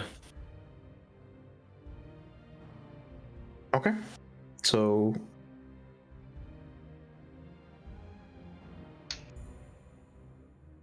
How much HP do you have, my dude? No, he's good. I don't get any damage?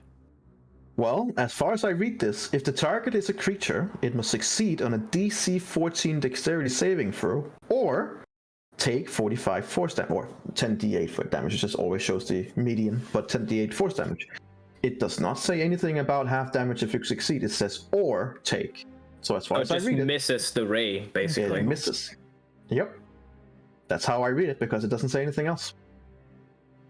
So in this Lucky case, bastard. the eye under you begins glowing up, and you just like a, you know, those boxing things, you kind of like just punch it once, and the eye just flies off. Doesn't take any damage, but it doesn't hit you either. Get away from me. It will instead try to bite you, because you know that's, you know, it's annoying, and you're in its field. So,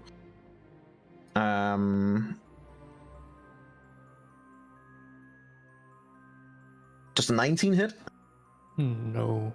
No, it's not. Since you're right under it, you just keep scooting around under it, and it can't get its mouth to hit you. So no, lucky you, because it would be real bad if we had two disintegrated people. Skipping Adrillian. 11. Yeah. 5, 10, 15, 20, and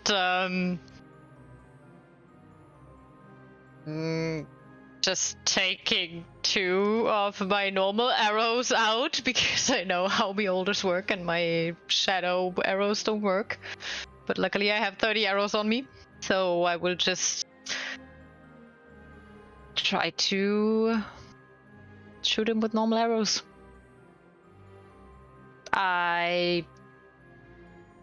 No. Yes, but 2 less damage, because 2 damage of my bow are magic damage. Is he looking at you? I think so. Mm. Nico, you're muted. Sorry. Yes, at the end of a turn, it had looked away towards Adriel. The first one misses. The second one does hit. Yeah. So 17 instead of 19. Roger that. 17 still there.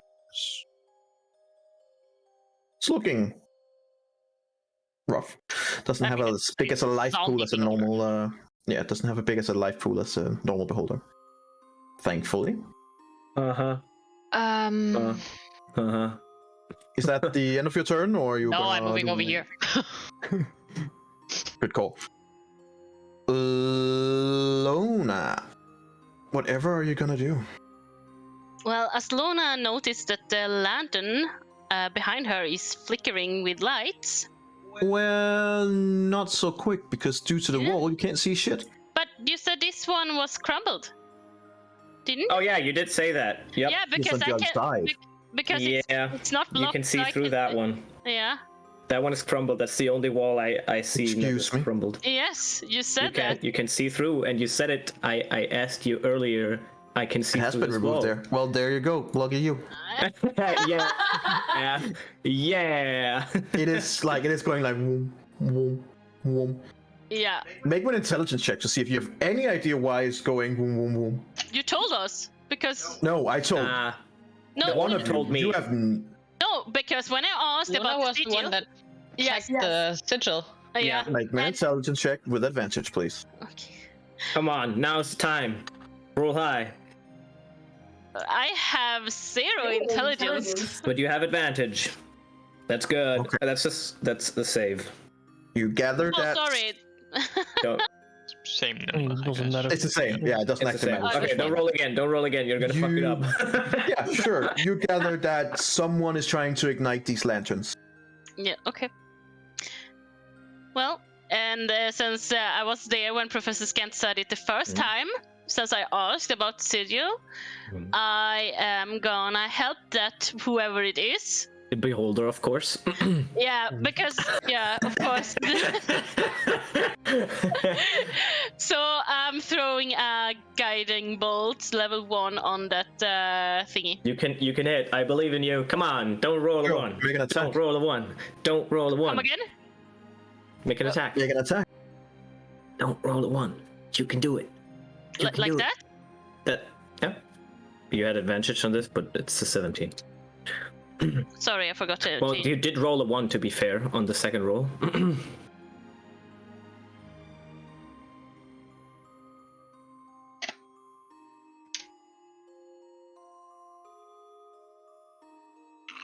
See, they light up. I think Energy's trying to figure out how to light them up now.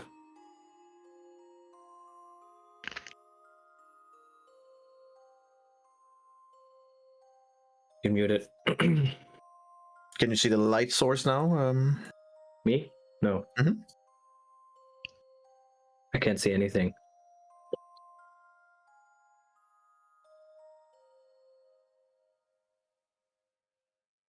Let's see here. What if I do this? Oh, that's good. I like that. But that's only this one. Can I see the other ones once I get in the range to see them, or what? Well, let me just add them. Uh-huh. It's so nice and yellow. It's Yeah, it's beautiful. warm. It's warm in color. It's amazing.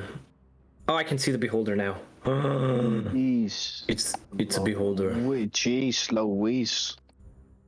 I have a feeling the dog's gonna die in a second. Why would you think that? Oh, that's not fireball range, is it?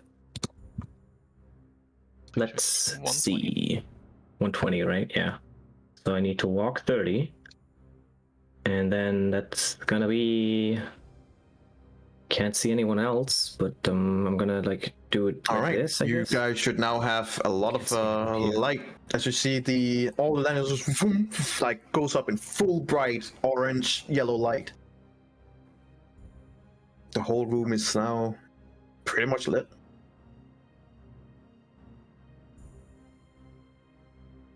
So Let's see. the poor cave dweller of the beholder, is he like getting annoyed now when he has like half blind eyes? Right, he's blind now, right? He can't see anything. Right? Guess we'll see. I still have my movement, so I'm gonna continue walking.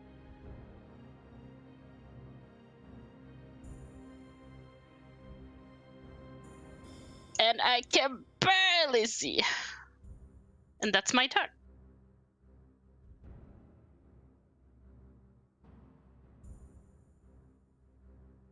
He's looking Eberron, directly roll. at me, right? Yes, he is.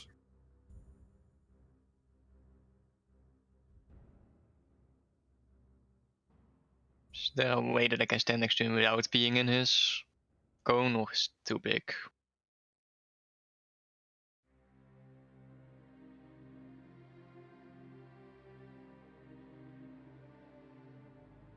You can sneak attack him. I could certainly try. Right now, you are in his cone. Yeah. But isn't your bow just normal bow with arrows? Yeah, just I no. want to use my bow, I want to use Yeah, and Onyx is within 5 feet, so Okay, I need my magic right now. Could I, like, Beholder's Hover, could I just slide, like, right under him? Try to slide underneath him? No. That's too bad. Unfortunately, you cannot go into his field distance. You are still a pretty big dude. I guess he could make himself prone, and then he has disadvantage on melee attacks, and the guy has advantage. He will have a lot more than just disadvantage, but you can certainly try. Move here. And meanwhile, Onyx is like, yeah, yeah, this is awesome. Still on the cone, I'm assuming.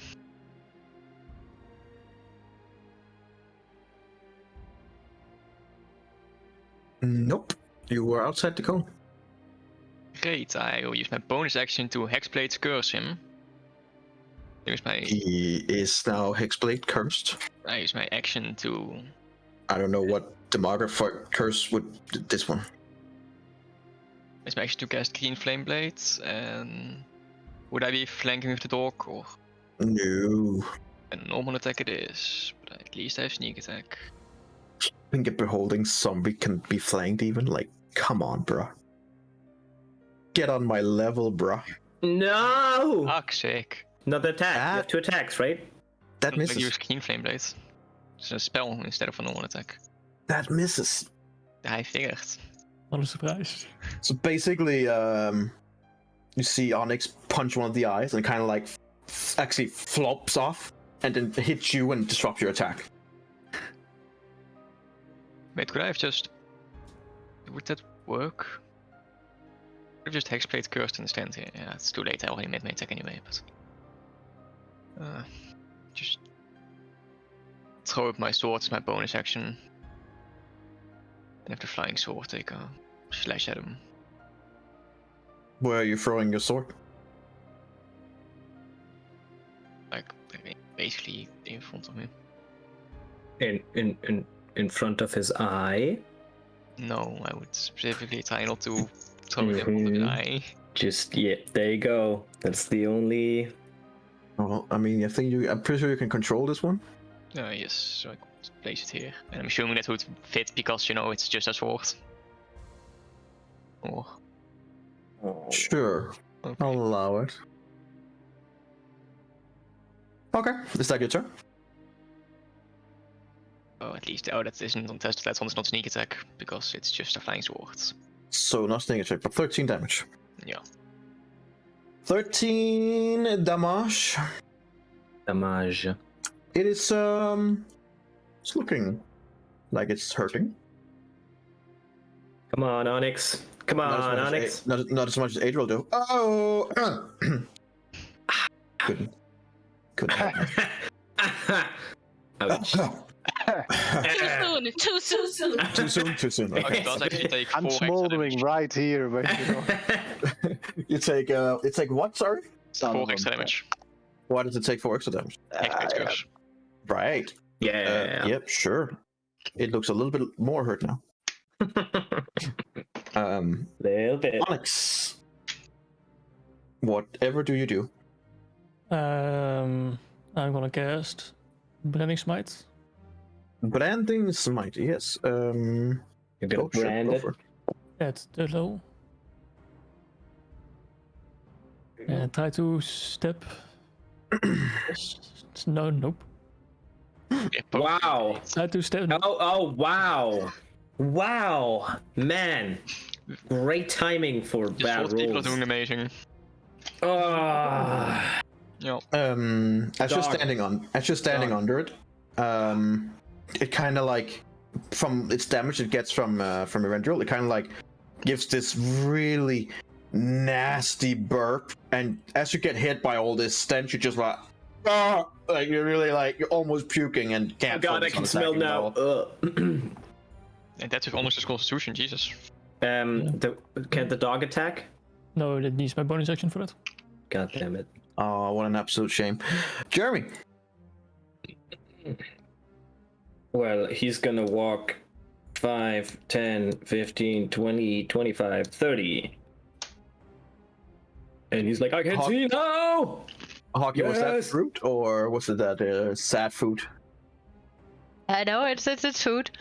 Oh, okay. That's why I was gone so long. I'm sorry, I'm alone at home. No, don't be sorry at all. I was just like, was it like sad food because this is not going well, or was it just No, like, it was food, or actually just normal food. But yes, I'm also Fair sad. Depression food. Fair enough. I mean, that comes besides- later. Fair enough. That's fair. So That's if I, that's the liquid one that makes you feel a little bit better. That's the sad food. I know the one. I think we all need this later. Yeah, I guess so. 20. I don't know if anyone is right on this tile, but if there is, I apologize. Because I am going to. Also, I will. Oh wait, that doesn't work. No, 120, right? Yeah. And then 20. Okay. So, if anyone is here, I apologize in advance. It's fine, I have evasion. It's only you need to be apologizing to. Okay. Well, I apologize. I don't apologize to the dog. The dog's just gonna get revived. So I'm gonna fireball this place. Okay. And sure. I'm gonna think if I want to do it at a like really high level, which is extremely fucking inefficient. I would suggest. Do whatever your heart desires. Burn everyone, Wait. including your friends. Okay. No. Okay. No. No, I'm not gonna do that because Oh, no, come on. no, Don't be I a don't pussy. want. No, man, he's gonna kill everyone. No. No. What do I do? No. I mean, let's just hope that it doesn't disintegrate another one of your friends. You know? Yeah. Just fireball. I'm gonna use a 3rd level fireball. All right then. So that's one of the charges gone. Onyx. And I need to download fireball spell. I have not done that. Download it. Just Download. assume Jeremy just stands there like Matrix. Hold on. Oh, there we go. I I've know not done this fireball before. now. Give me 1 second, por favor. I need a dexterity saving throw, Onyx, from you and your dog. Oops, I pressed 2 for some reason. Well, that's a big fucking failure, boy. Yep. Buddy. But my dog's Your dead. dog, though, somehow touches it. I'm standing in range 2, right?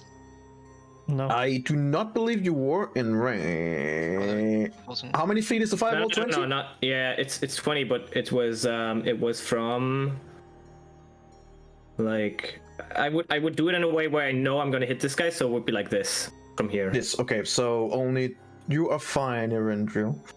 But I Make can't do your Wait, damage. No, unfortunately. Yeah, that's. I'm trying. Roll 20 is just taking some time. I will right roll now. the dexterity saving throw from a beholder zombie, which is that's a 0 because it has a -1. Wow. It literally didn't move at all. It just took it. It was like, come at. So I just can't open my character sheet right now, which is kind of annoying. It's a new feature on Roll20 where Yeah, you have to what- remember everything. You know. Wasn't there like a different way to open the character sheet, like Alt, Control?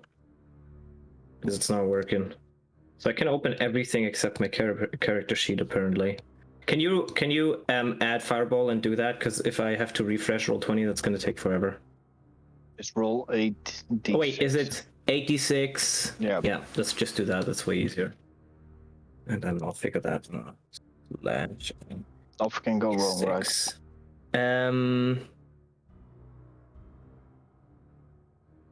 27. Damn, Big not balls. bad. That's okay, I guess. I mean, sure. Onyx, you take 27 damage. You're dead? What are you at? I'm at 43. Which means Oh. that, which means statistically, if you get hit by a disintegrating spell, you Yeah, are within he's- the range of going down as well.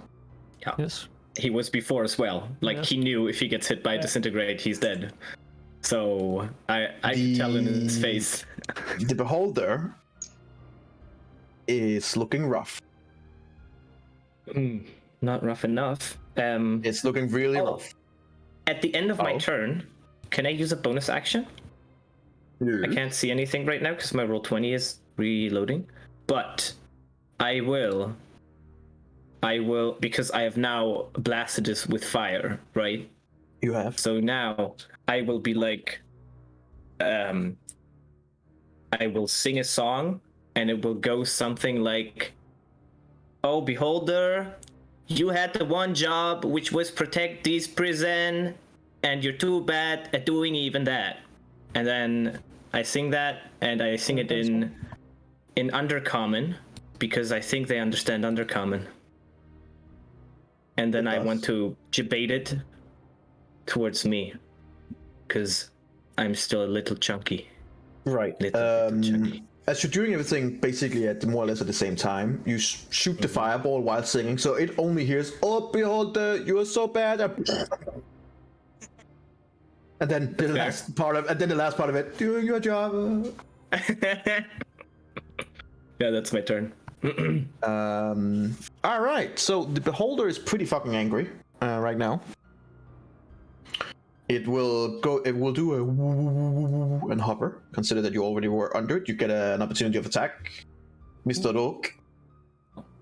And I will most certainly. You were under it, bitch. You don't get shit. You're still within 5 feet. But the rogue does. You get sneak attack on that. Yeah, I was about to say. You get sneak attack. Now. Yeah. I was gonna say. Hey, do your worst. Do your fucking worst. That just hits. That's annoying. I mean, good job. Okay, it has to make a Constitution saving throw to see if it can stay up when hitting 0 HP. 1 second. Did Onyx roll a 15 on the dex save? No. No, he rolled a natural 1. Ah, okay. I accidentally did twice. He, like the beholder, none of them moved at all. They just stood there like, well, shit. Oh well, okay. Never mind. Keep going.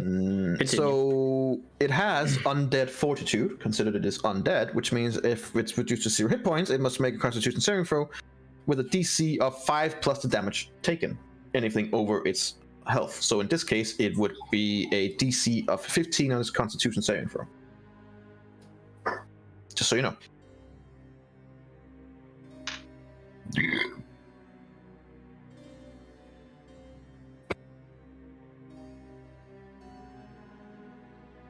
Wait, what happened? It is still alive, barely functioning, but it rolled high enough to use its undead fortitude. It will use its cone to look in this direction. It does not wanna so the cone would go. You were just within the cone, basically. Which unfortunately also means your sword friend is gone.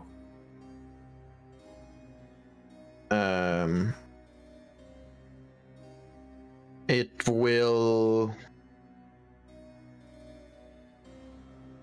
Yeah, it will use one of its rays on. Well, the biggest danger right now, that's you, Onyx. It will use the ray of fear. If you don't roll a 1, I think you can make it. No matter what you roll, you can I probably need make you to make a wisdom saving throw, por favor. Don't roll a 1. Okay, now roll the d12 that you have, or use Flash of Genius. Because this is where you use the d12. That's 14 Flash of Genius. Yeah, that's 15. Are you adding anything else? That is 17. No. 7. With a Flash of Genius? Yeah, Flash 17. Okay. That'd be enough. Yes. Just so you know, this ray would actually not have caused any damage. It's the fear ray. Had you failed, you would just have been frightened for 1 minute. Oh well, we don't know that. No, you don't. That's the thing with the beholder. I have to randomly pick one every time. Elara. Whatever do you do? I will step out again. Okay. See that it's still looking at me. Take out Unfortunately, yes. another 2 normal arrows. Which Okay. she definitely does not like. Go for it. All right. So the first one is a 17, and that's a 16. They do hit. Good. One of them does at least, but in this case it would be enough. Consider that you damage 21 minus the 2 19. since it was magic, so Yeah. 19. Yeah. It has 1 HP, which means it is a DC of 5 plus 18 on its Constitution save. It has to roll a natural 20 to succeed. So I'll just do this openly, so you can see whether or not you get it down.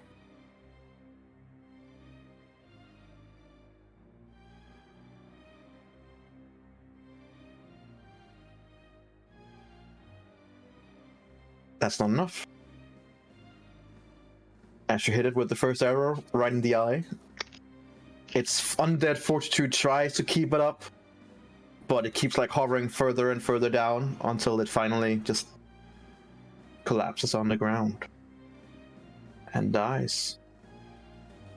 Wow. The beholder's dead. Okay. Can we move over? Or are we still in the combat turn? For now, all enemies have been dispatched and combat has ended. Okay. Then I would... I am instantly turning around to the stuff from Adriel, and for one of the very first times, would literally scream and would just be like, Arandriel, what the fuck? I would just look at it and look at him like, what do we do? I instantly shout for Lona to come. I hear the echoing and running down.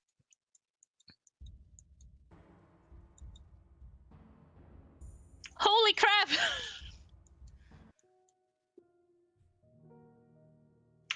Lona, Oh, help no. him. If one of us can do something, then it's you. What meets you is a pile of dust that used to be Adriel.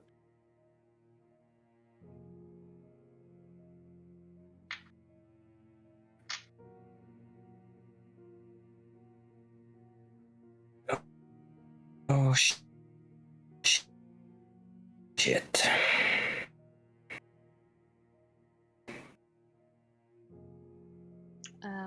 I assume that his stuff is available, You so should that just his body his disintegrates. Ashes.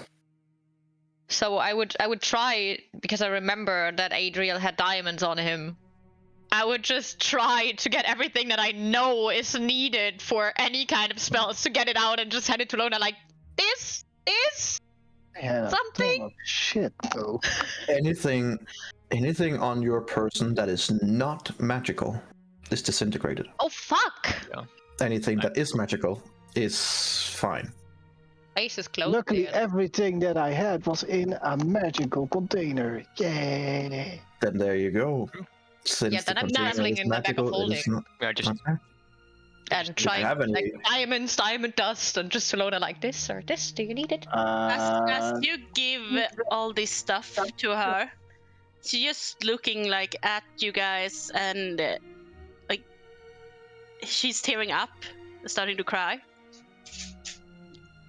and she just falls on her knees.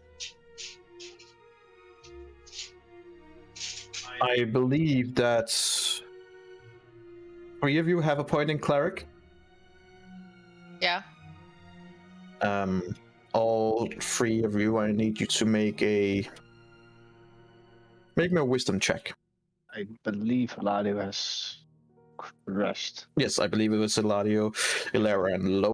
Yeah, but Eladio, Gecko. Oh. There he is. Be back. Jesus, my internet is garbage. Just normal check.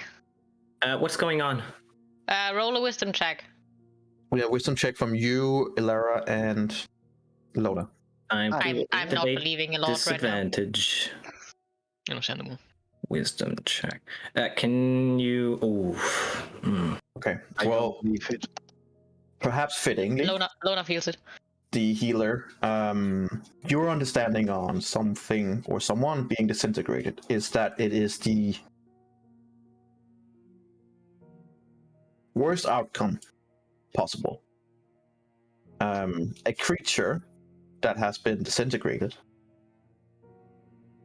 can, from your understanding, usually only be brought back by means of true resurrection or the wish spell. both of which are incredibly powerful and a tad over your capability. It's a tad. That's Just like why she's 10 on her levels. knees and crying, and she says that all these materials can't help me to bring him back. We need so much more to bring someone back from this state as being disintegrated. Divine power, a wish, anything. But I'm sorry, I'm not enough. You don't even want to try? You will just leave him here and not try? It does not make sense to try if you know it won't work. We made other things that were not possible before. We can't just leave it. Lona just keeps crying over the dust and prays. Prays with all her heart to Saloon to give her some kind of guidance, some help to assure that we can save this soul.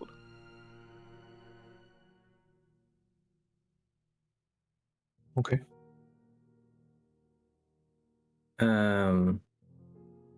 Rendriel, I would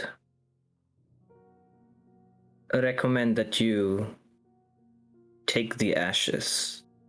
There is still something of him. We know that Adriel could have saved himself with the ashes. We know that Adriel was saved with the ashes of Onyx.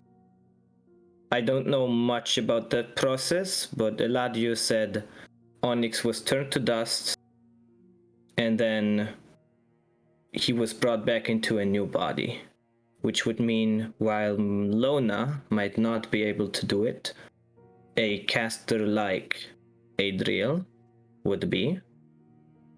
And I've also been told that after this city, we were going to go back to wherever Adriel and you lived, which means maybe there is someone there who can, from his remains, bring him back There's no if point. Adriel wants to come We needed back. him to get there. We needed him to get back to the continent. Possible. But I think there will be other ways to get to the continent. And whatever spell he might be using, it might have a longer time period than 24 hours. So we might have maybe weeks, and maybe even years of travel. But no matter how long it takes, it could be that as soon as we arrive, it is still enough time to bring him back. That is the only thing that I can think of that could help. And even then, Adriel might have found peace where he is and might not want to come back. But then he can decide. Oh, there's people that's still waiting here for him back home. He wouldn't just give up like this.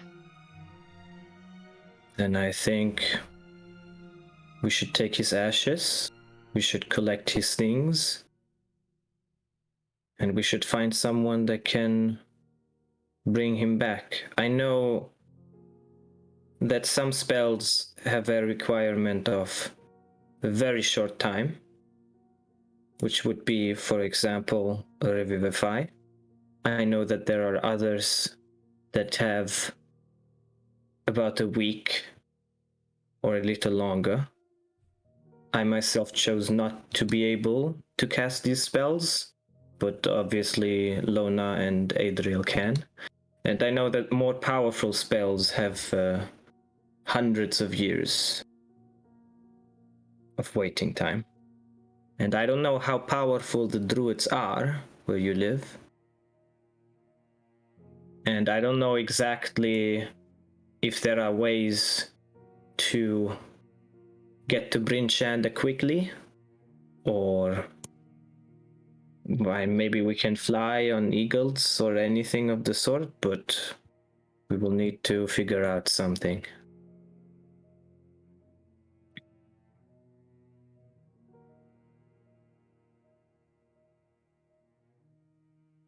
During that conversation, Ilera stormed towards the entrance of the prison and is heading up the staircase.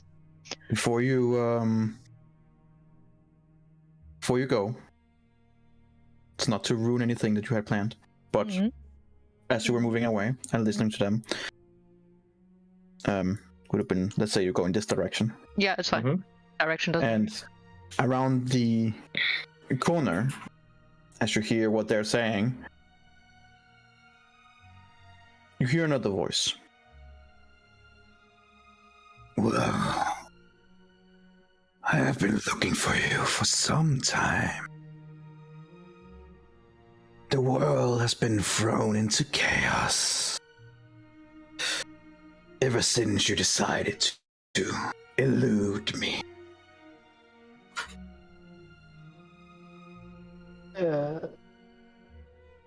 Oh, that guy. Who? Oh, Crash Dog. great timing, man. Yeah, just come and join the party. No. I may have a solution to your problem.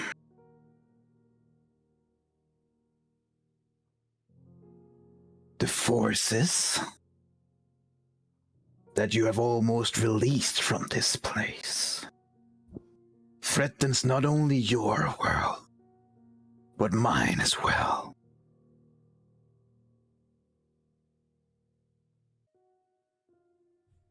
I propose that we put aside our differences for now towards an enemy greater and more dangerous than I could ever hope to become.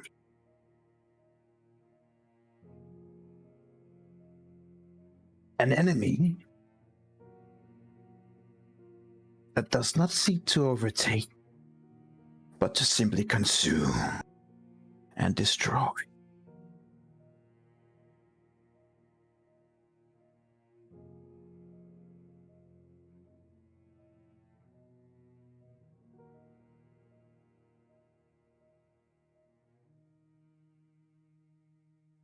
I've been looking for you for some time. But my vision in this dark, forsaken place is limited.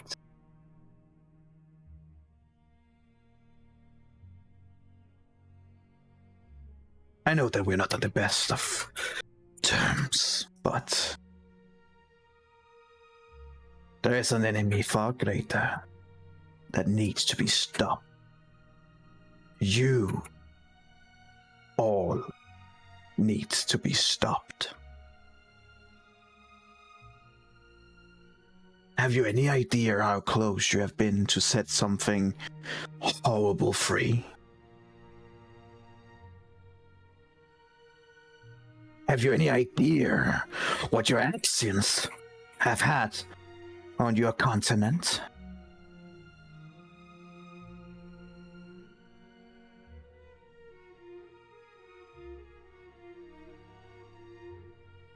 Well,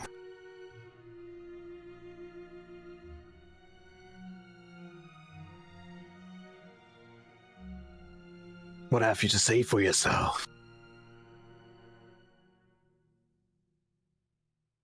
I am extending an olive branch. Peace between our groups. As much as I hate to say this, the world needs you. Who is he? Crash Dog. Fiends that's been following us for a while. A while would be an understatement. You have obscured my plans more than once. As an adversary, I can respect that. But you have also released something foul, forbidden, and And what would you propose?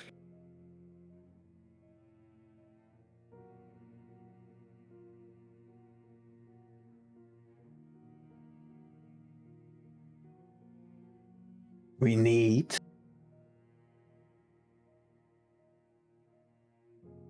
to kill the Lich here. Or take the chance of burying this place and never to return. Are there others here looking for the same things that you have been? One person. Is this person capable? Yes. Probably. Well, she is alone, but potentially yes.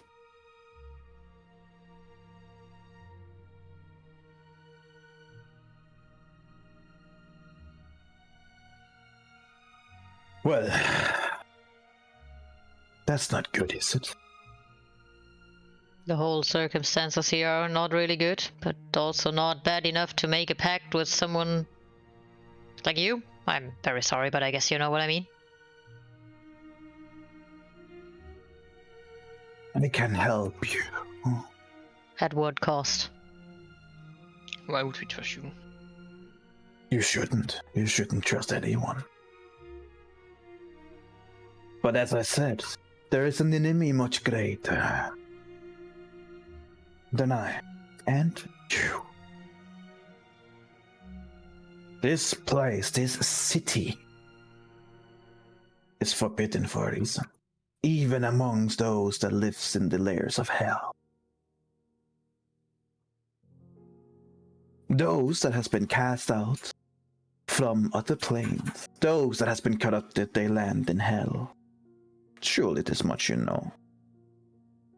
And in the different layers of hell, there are different punishments and tastes. What do you think happened to those that get cast out from even this? Those so wicked that they're not even welcome. No.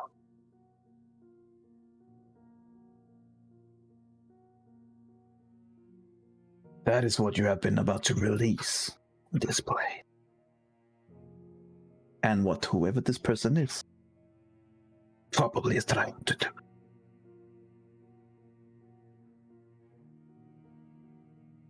While you have been here, have any of you experienced any kind of visions or feelings that something powerful from deep, deep down has been watching or interfering? Any of the forces of hell, any of the archdemons? Have any of you experienced any of this? I think all of us have. Then you know some of what will occur. But in case that you are not fully convinced, let me show you. He kind of like waves his hand around, his clawful hand. And as he waves it around, and you guys like standing there in confusion, not seeing anything differently, consider that you're all looking over towards him and the layer is between you guys. You see that her cape is changing.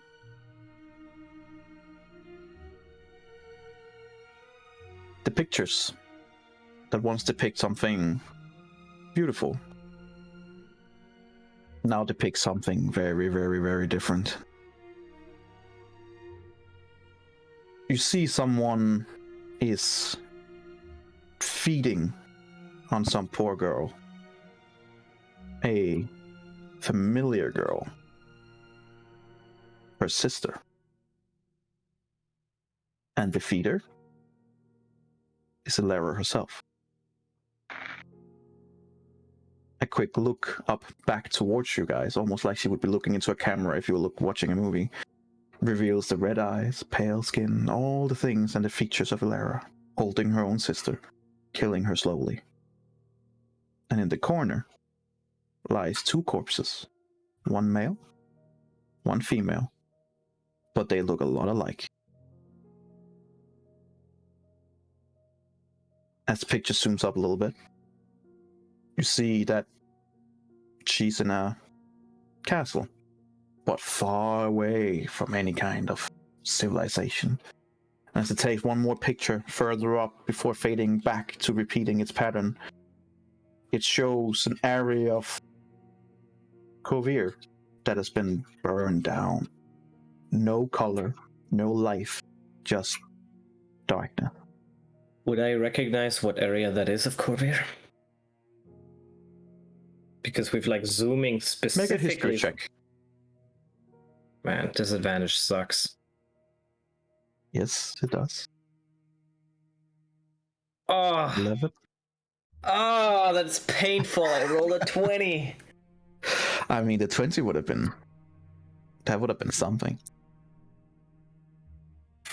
From what you can see, you haven't been there, but it resembles the area of Karnath. Yeah. In terms of vampires, that's not so much of a surprise. Mm-hmm. As you guys begin looking at your own capes to see what has changed, Erendril, you look down, and the picture has also changed. The first picture, as horrible as it is, shows your family dead. But not dead. They seem to have been cursed with forever walking the earth, damned, and is in darkened forest. A forest completely absent of color, except some fire-like ambers here and there. As it zooms out, you recognize the places of the Elden Reaches in flames, burning away, being erased from history.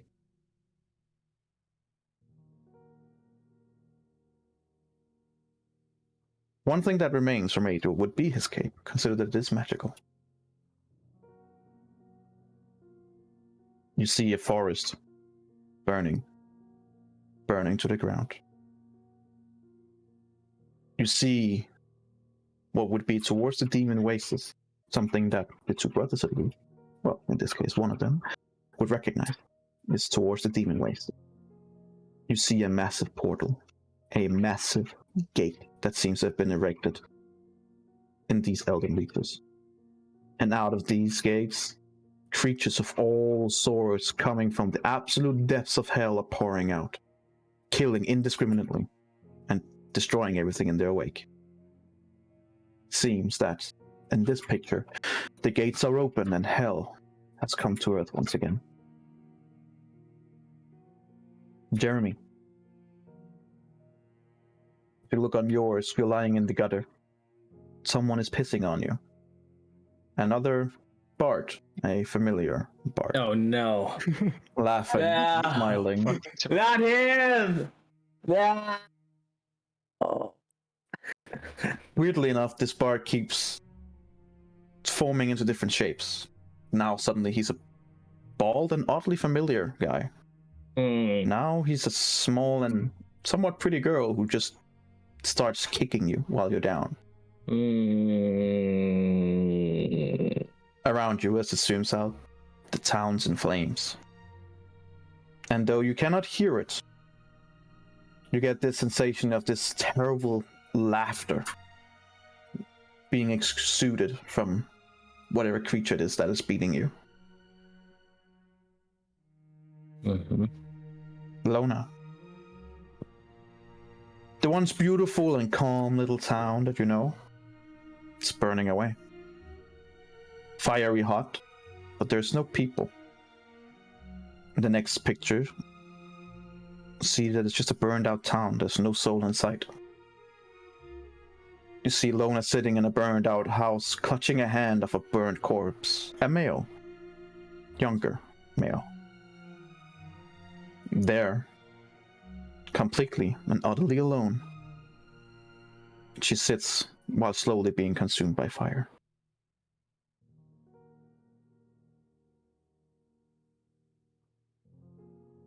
Onyx, you're over at the beholder. You don't see shit. You're harvesting stuff. Though you can hear the talk coming from around the corner. Recognizing that voice. As you all seeing different things, he looks at you and goes, well, is that enough persuasion? To do what?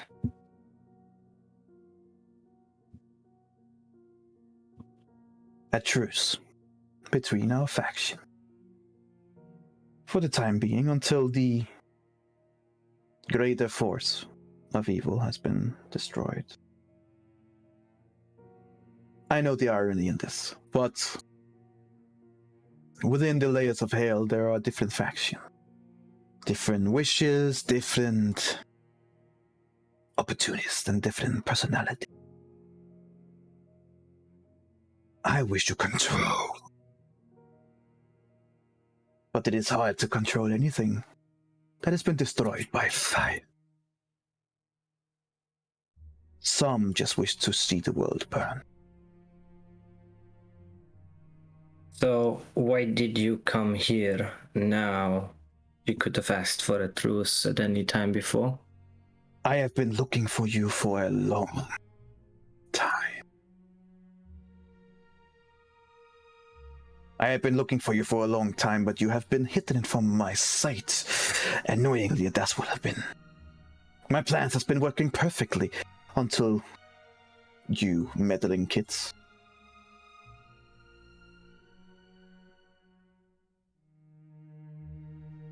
I assume you know about the creation of the second Mornland, yes? Yes. And while you might believe that it has something to do with me, it did not. That was just another seal being broken.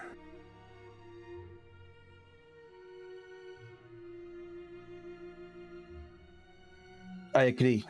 I have been trying to murder you and get you into the depths of hell to be tortured for a lifetime. However, it seems that I have underestimated the other forces of the demon races. Like I underestimated you.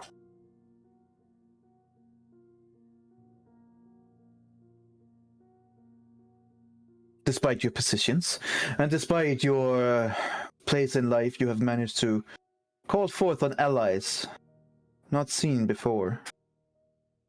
The veil has been thinned.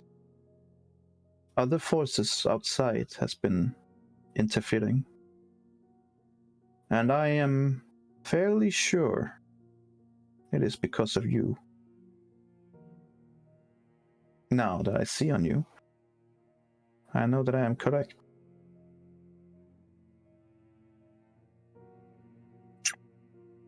My offer is this.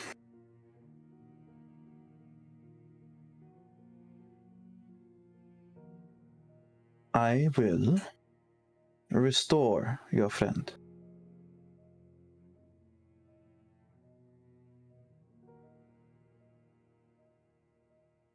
In return, you will no longer interfere with my work. You will no longer interfere with anything within my crew of loyal subjects. And for that, I will bring you your friend. I can promise that.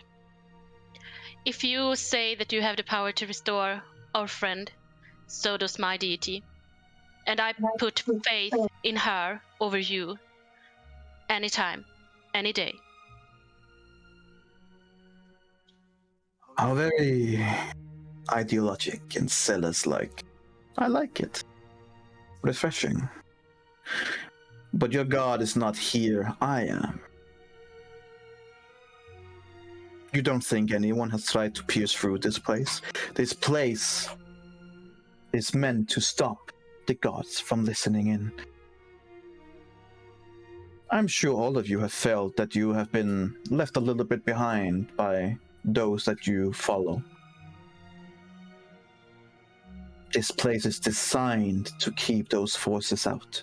The only reason why 2 of you have succeeded is because your patrons are old, very old, powerful, and from outside the veil. But do not think that they operate on this place on full power. They do not. Do not even think that they care about this place that much. Though I suspect that they would not like its destruction either. There's always been a fight between good and evil, yes? What is evil, what is good? It's in the eye of the beholder. Too soon?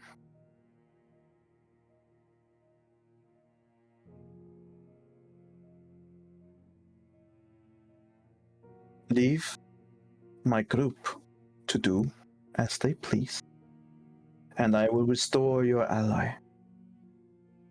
No questions asked. Other than that, you can do what you want. We need to work against stopping this power. They are interfering with my plans. And the best ones to destroy their plans is your group here. Just being here in this form is extremely taxing. I do not have the power to send anything else, but I can restore your friend. But you will need to kill the Lich here. If he does not die, if he gets the help that he needs from someone else, hell will be raised. And what if we agree to this? What if you bring our friend back and we are not interfering until the Lich is dead? What if in the future that we cross path again and you and your Goonies are going against our mission and our task, and we decide to, well, go through with our mission and stop you guys from interfering? Is that deal broken then? I think. A deal like this would have to be properly signed and written. And see, flips out a long scroll that kind of like bounces on the ground and then flips over towards you guys.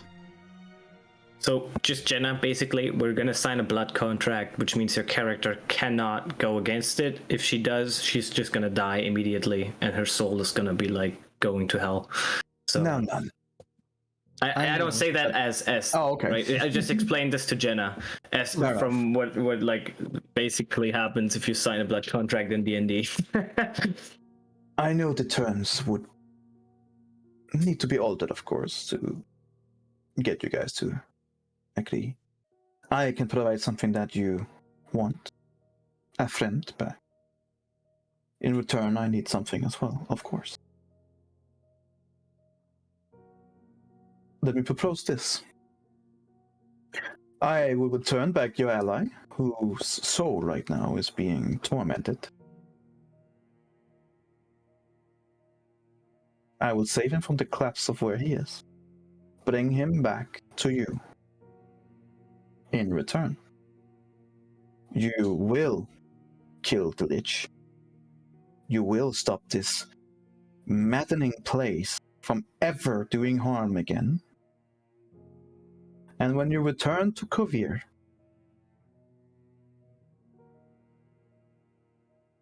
you will not interfere with my group. You will let us operate in the shades and the dark as we please. Like you said yourself, good and evil has always fought each other, and that is not gonna disappear. You are operating, what everything you're doing is going against what I believe in and what the light is. If you is coming to interfere me trying to make this world a better place, then I'm gonna destroy you. So that's not something I will sign. Never. So Jeremy is gonna like peek out his head towards Onyx, and he's gonna be like,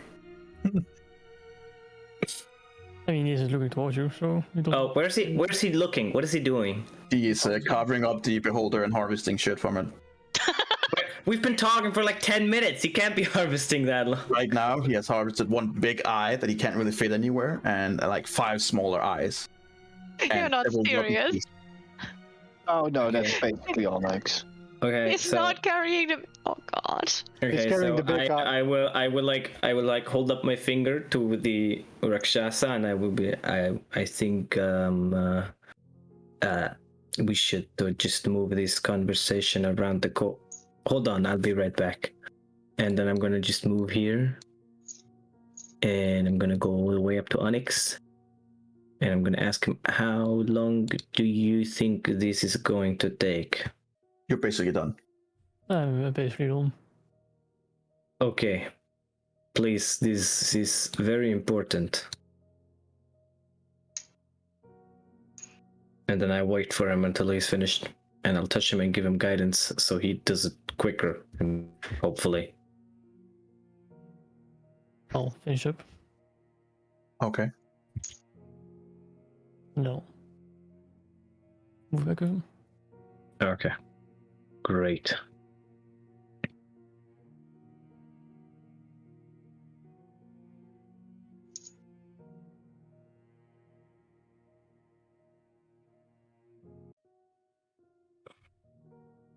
Nice seeing you here again. Likewise. Always a pleasure. At least it's always interesting when I meet your group. Now, we are negotiating. And we need to make it a little bit quick, consider that I cannot be here for long. I realize that you will probably always try to stop me. It's in your blood, I suppose. Right, Elara?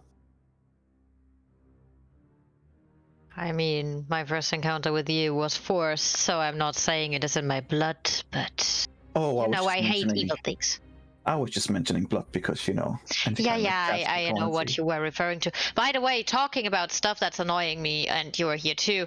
You ever heard of Bane? Where have you learned that word? Oh, I know things.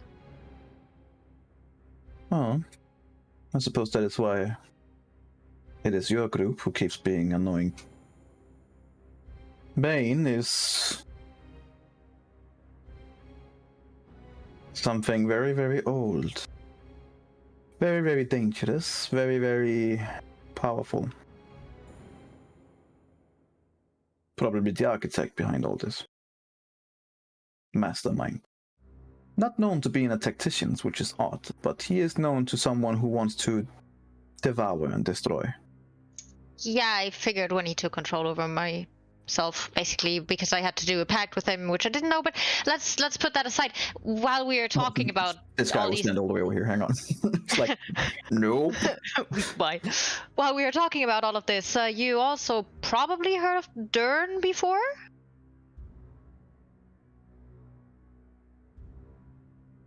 Smooth. Hi. Smooth. You're it's just easy weirdly conversation. close. He's going like all the way up into your. Is he? Yeah. I thought he was as much Elara bigger. is, she's just standing there like. Nope, he's like really like, and you can just from every step just hear like. Dunk. Yeah, but she has And lost it's her like shit. She doesn't care. looking down at you in every way possible. You know, you shouldn't be privy to information like this. These are gods that are best kept out. Why do you think the Veil exists? Why do you think I know their names? Because the Probably. Veil is not safe anymore. I mean, the Veil is probably also not the biggest thing we should worry about, and if having had a little lesson isn't the worst thing. But, you know, Dern and Bane, on the other hand, they are a problem, and they approached us already, so I think they are right now a bigger problem, both for us and maybe also for your group. In terms of the Veil, you are wrong. What do you think happens when someone finds a new toy, and they have the mentality of Bane and Dern? I mean, it's not only evil that's outside the Veil. True. But in my experience, the other side has been weak. For a long time. I have my reasoning to think different. You follow the Dark Lady. That is correct. You think she's good?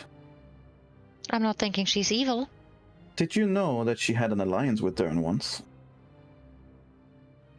It doesn't belong into my knowledge what my lady mingles with. If she thinks it's the right thing. She very much believes in the enemy of my enemy is my friend. And her main enemy is right... And he begins, like, looking there. She points over to Lona. Sisters as they are. The eternal battle between black and white. Good, evil, sunlight, darkness. Call it whatever the fuck you want.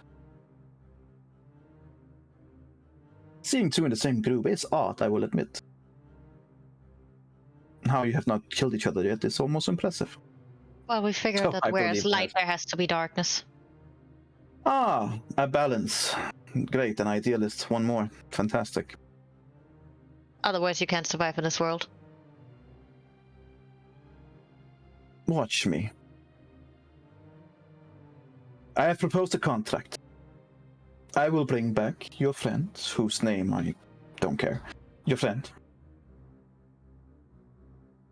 In terms, you don't interfere with my work. What is your work? When do we know that we interfere with your work?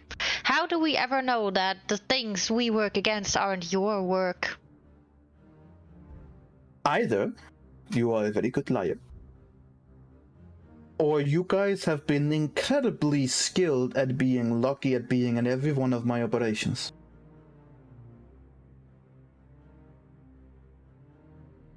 If something happens enough, coincidence goes out of the picture in my experience. However, it would be if we know that he is pursuing a specific plan. It would not matter if we don't want that plan to succeed. We cannot interfere, regardless of what that plan might be. I'm not signing a contract to not interfere in a plan when I don't know what the plan is. I did that mistake before, and I'm not going to the next evil creature and taking another pact. No, don't. I'm not like that. Had you been my pet, I would have protected you much better. I mean, he protected me quite well, just not Adriel, you know. But I don't care about him. No, he also You kind of are didn't. interesting, though. I can conjure a whole different contract just for you if you want. Would that also contain him being alive again? Sure. And maybe we can talk. So willing.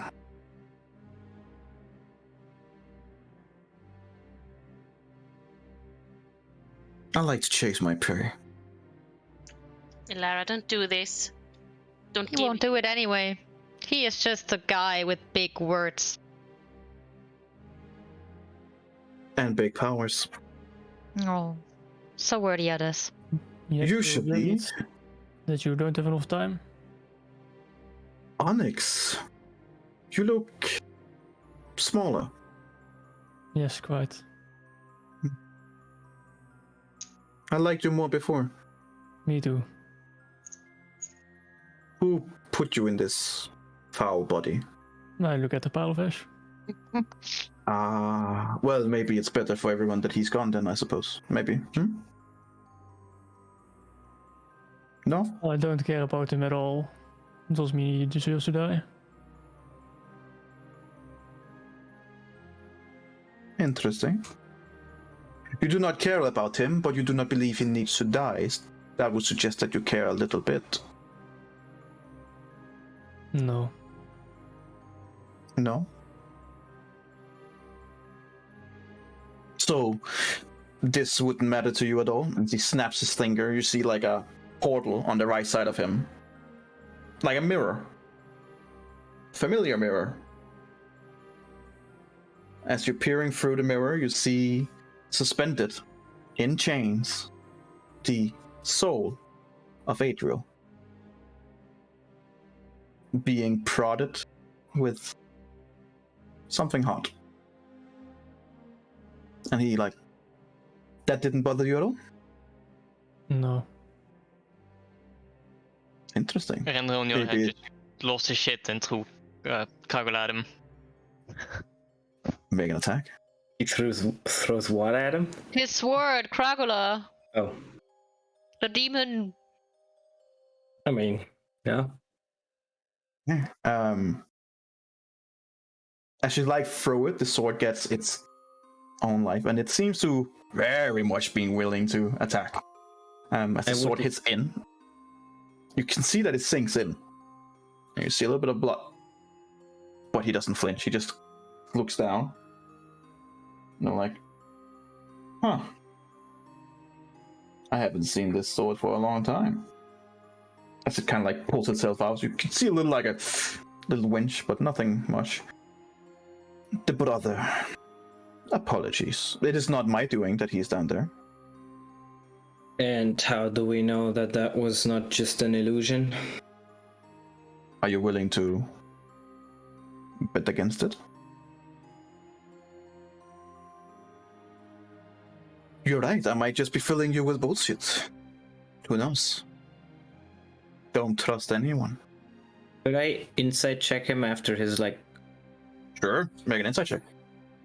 With disadvantage because you're outside. Oh, fuck you!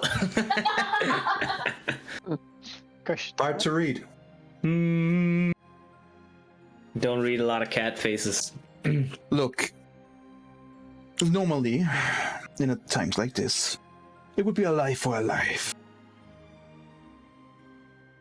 You have a... Unfortunately, you are the only group here that seems to be able to stop what is going on. And I assume that you feel inside that you would need this druid's help with doing it, yes? Correct? I mean, he comes in quite handy sometimes. Such magnificent love between all of you. Your group is wonderful. If only I had discovered you sooner, the work that could be done with you would be magnificent. But I see that you are already taken, most of you, in terms of patron and ideology. Pity. It would have been interesting.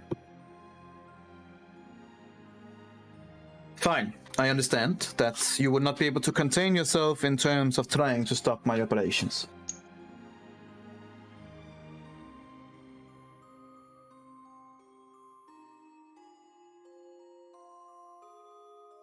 For getting back your friend. Right here, right now, you will destroy the Lich or die trying. And none of you will ever set foot in the demon wastes again. Not ever. For the rest of your life.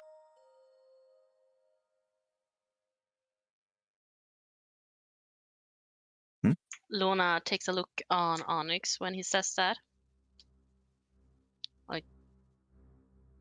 There's no reaction at all. He looks over at you. He looks over at you, Rentriel. That means you too. Spy, assassin, murderer. All these delicious things that I could have worked on. You stay out. Never return. I got a question for Yes. what we know about this guy. If we kill someone like him, we need to kill him here, and then we need to kill him where he's sent. Yep. I assume where he's sent is the... This is exactly where we would not be allowed to go. He would be in hell, not the demon wastes. That's my Demon wastes question. on this plane. Right, I know the demon wastes are the top left corner of Eberron. Eberron, right? That's the continent. Yeah. Covert, sorry. Yeah. Right. Okay. So It is confusing, it's fine. right. From... You actually talked about this before. From your I guys' can make a understanding, tired history check. I'm not from your bad. guys' understanding, if he dies on the primordial plane, the mortal plane that you guys are now, he would be sent down to his own plane, to where he comes from, Right. where he would also Different need to from be the killed. demon wastes. That's not the demon waste. That would Yeah, I be got it. one of the layers of hell, and with such a powerful one as this one, it's not the first layer. I can say that. Yeah. Okay. All right. But I mean, you guys are intelligent enough to realize that if he gets a part of the continent where no one is allowed to interfere, then What's gonna happen to that continent? So, question: the demon wastes is just the name of a region. Let's call it a country on this continent. Correct? Okay. So, considering that, if he expands his country in an effort to take more land, the demon wastes would therefore become bigger. And no matter how big this country of the demon waste becomes, we would be unable to enter this new country at all times. And we can't interfere either. So we can't, you know. Yeah, we could interfere. He just said we can't enter the demon waste. That's what he said. We can't enter the demon waste. That's what he said. But what you would know about the demon races, especially Erendril, and what would have been shared amongst you guys, is that the demon races are basically a realm of barren rock and arid soil. There are some tribes of human and orc that lives in the shadows of demons and night hags. It's the last remnant of like ancient civilization of Rakshasas that ruled Korea from many years ago in the Age of Monsters. Terrorize the whole of Korea from their home ancient city of Ashtakala, which is in the northeast of the demon wastes. It is basically their main hub, their main country, if you want to say it like that.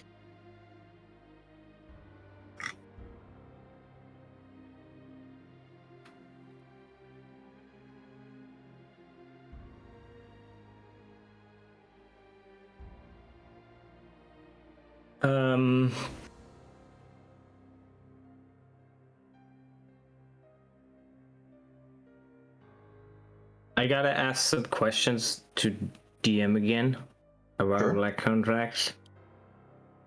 Well, one would be if I sign it with someone else's blood, then does that mean it's fine? Like, so what happens? Guess we'll find out. Right. You think I would give you an answer like that beforehand? Well, do I like know anything about that? You know that blood contracts, especially with a creature like this, are usually very powerful.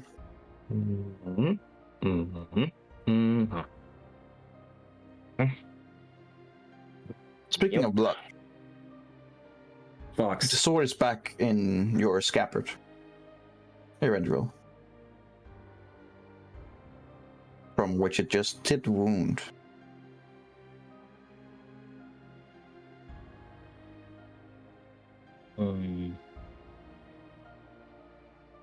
Well, is this something that we can agree on? DM question. Mm-hmm. Did you read the thing that I sent you? I have. Okay. I really don't want to do that. that. You have just been praying this while. Mm-hmm. Mm-hmm.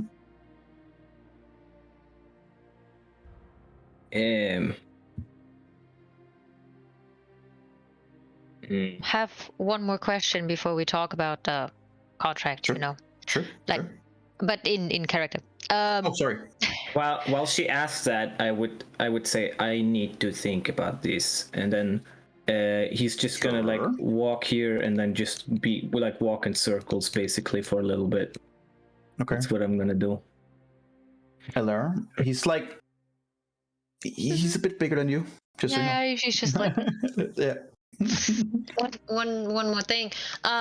You want us to kill the Lich here, right? And you Yes. want no one to interrupt us doing this, correct? Yes.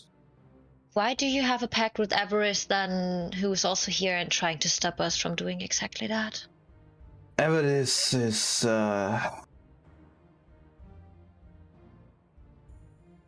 well, I suppose you would call it a double agent. She's a pain. That's what she is. Yes, I can agree on that. Killing her would be a great favor to all of us. Can't you call her back? She's out of my reach. She is What a right god here you are. somewhere. It takes considerably power to just be here. Especially with you babbling like that, and he kind of like looks over at you, Lona. I can already feel that bitch trying to interfere. I'm casting Dawn. No.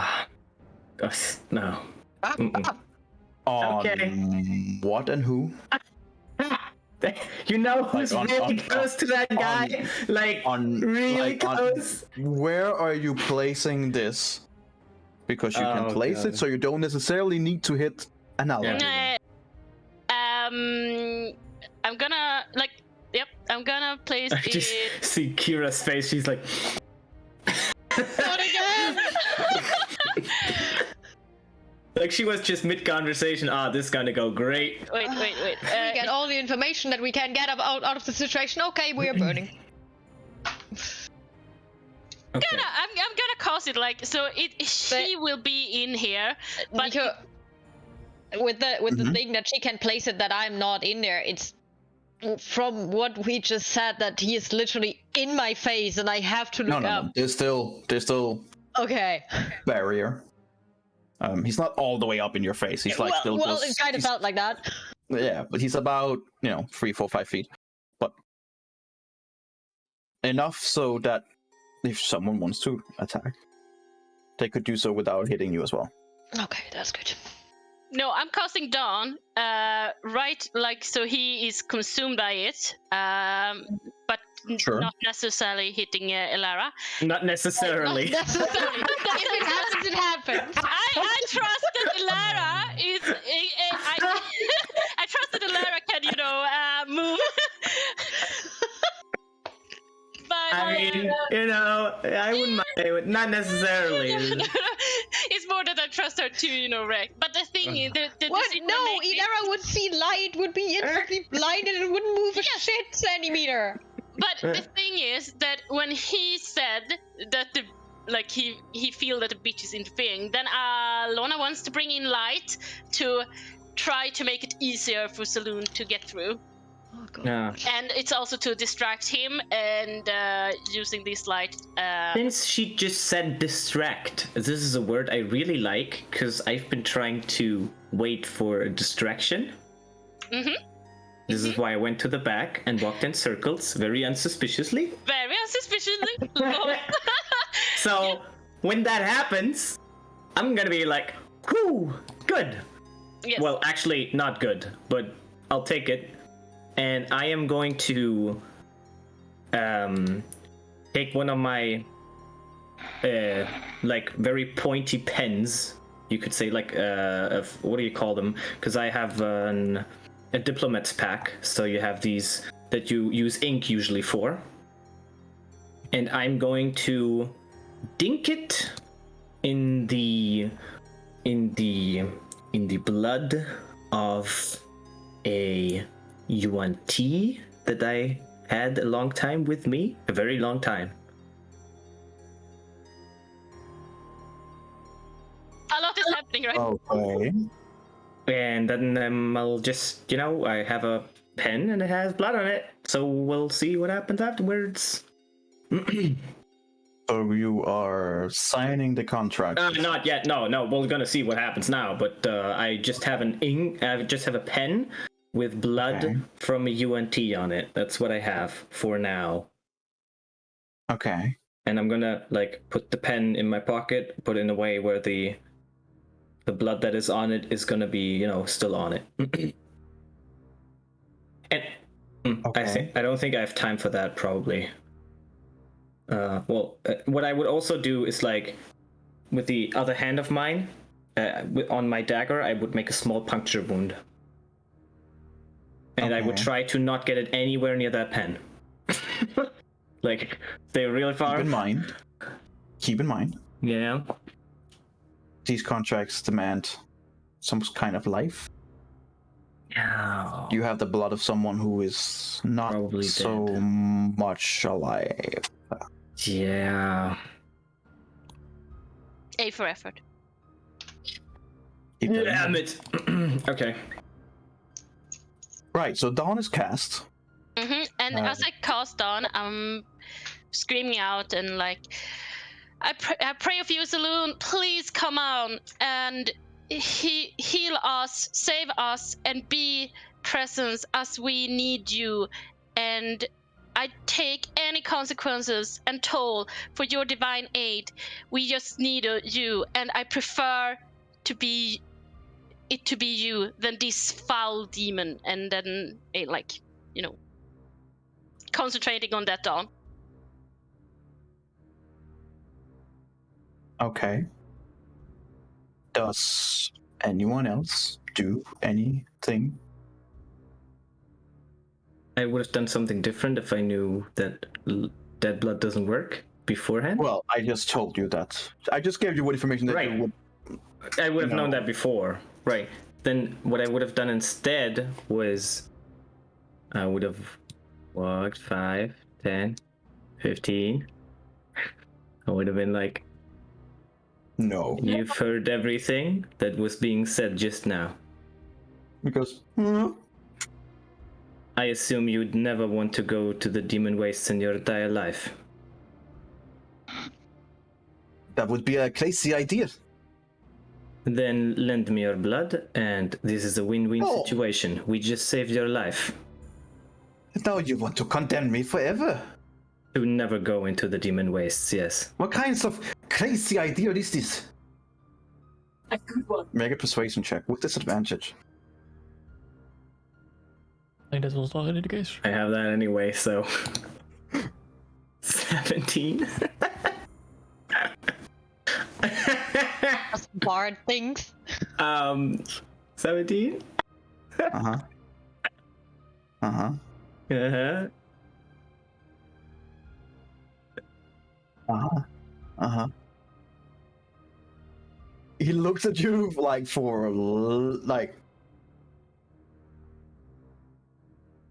I don't have any plans of ever going to the demon rages. It is crazy. Insane. Yes. Yes. And then I point the pen at him for him to dink his finger on it. He takes the pen. Then he stabs you in the eye. No, he takes the pen. And then he kind of like looks over, like past you. And then, There's like a bright light. Everyone's like, ah! Yeah. Thanks. I'm so sorry. and he punctures it into his hand Uh-huh. and give it back to you with his blood on it. Perfect. And then as I walk back, As you then turn around, a fucking sun Yes. Wait. turns on. I will wait, yes. Actually. Yes. it is sunlight, even. Yes, and Ilera is not the smartest person, and is not really a fan of light and saloon, and is always a bit scared that something could happen towards her as well. And as Lona took so much time and prayed over Adriel's body, and she said those words, she is definitely thinking that Lona is doing something in that direction of the hallway, and takes a step closer to our little demon friend, because she is like, oh no, what is she gonna do? Okay. So, yeah. But you aren't a vampire anymore, are you? I hope not. Still hurts. That's not... But that's sadly the only logical thing Ilera would do, because she So you mean like you would walk here? probably Wait, why is the something light like out? that. Come on, man, I can't see anything. Okay.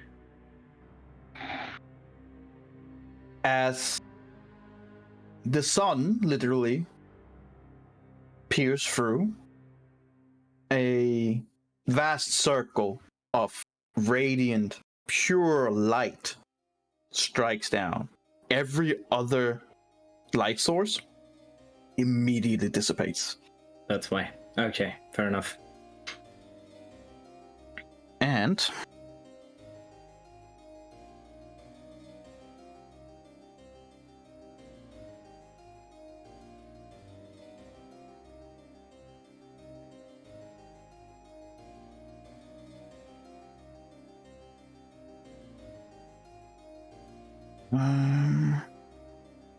just need this one here, this one here.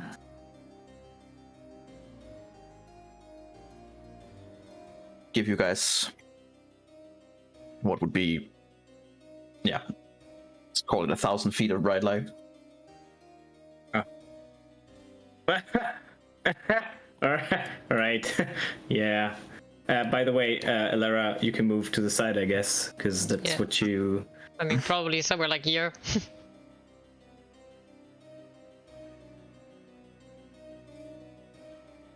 Ooh. Fancy. Ooh. As the sun opens up, peers down through this place, you can see like the Rakshasa kind of like looks up, and then it hits, and as it hits, all the lanterns around you guys like just goes out like that, and it gets a little bit darker, and a little bit darker. And as you begin seeing, like, you can't, like, it's really, really hard. You can only see, like, sun, and it's so bright that you're, like, almost have to, like, look away from it. The more quicker one of you sees these kind of shadows that is going around all of you. See all kinds of weird shadows that kind of, like, curls around you. And goes in towards the sun. As everything else, but in those 20 feet is now completely dark. Those of you who has dark vision has even have trouble seeing anything here. It's like trying to see with eyes closed. It's like so completely dark except from that one spot. So it doesn't even shine anywhere. It's like from here to here.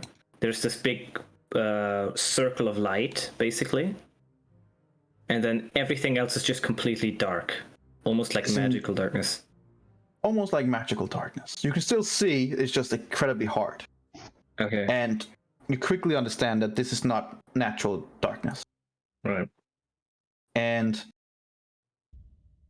as the Rakshasa and Elara are standing almost face to face,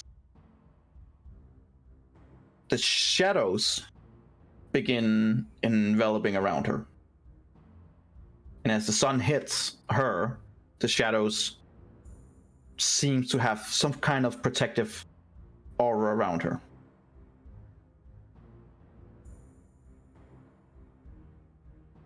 And when you guys look up, sometimes just get a clear light and see where the fuck is the sunlight even coming from. You see, like, from the roof above, there's literally a perfect circular hole where the sun is now peering through. But there's also, almost like yin and yang, a half of it which is in darkness, like a small disc blocking some of the sun, just where it needs to be blocked. And as the sun keeps on hitting and it keeps on getting, you're all kind of like normally we've seen this spell before, it should be over now, like what's going on, and it just begins like growing stronger and stronger and stronger. So much so that you physically can't look at it anymore. It is white hot and bright. And for the first time, you begin hearing the Rakshasa grunting in pain, losing his breath. As the fire keeps hitting down on him, you just see him going, "Fine, fine, fine, witches, fine. I'll bid you away." And he's gone. That's one way to do it.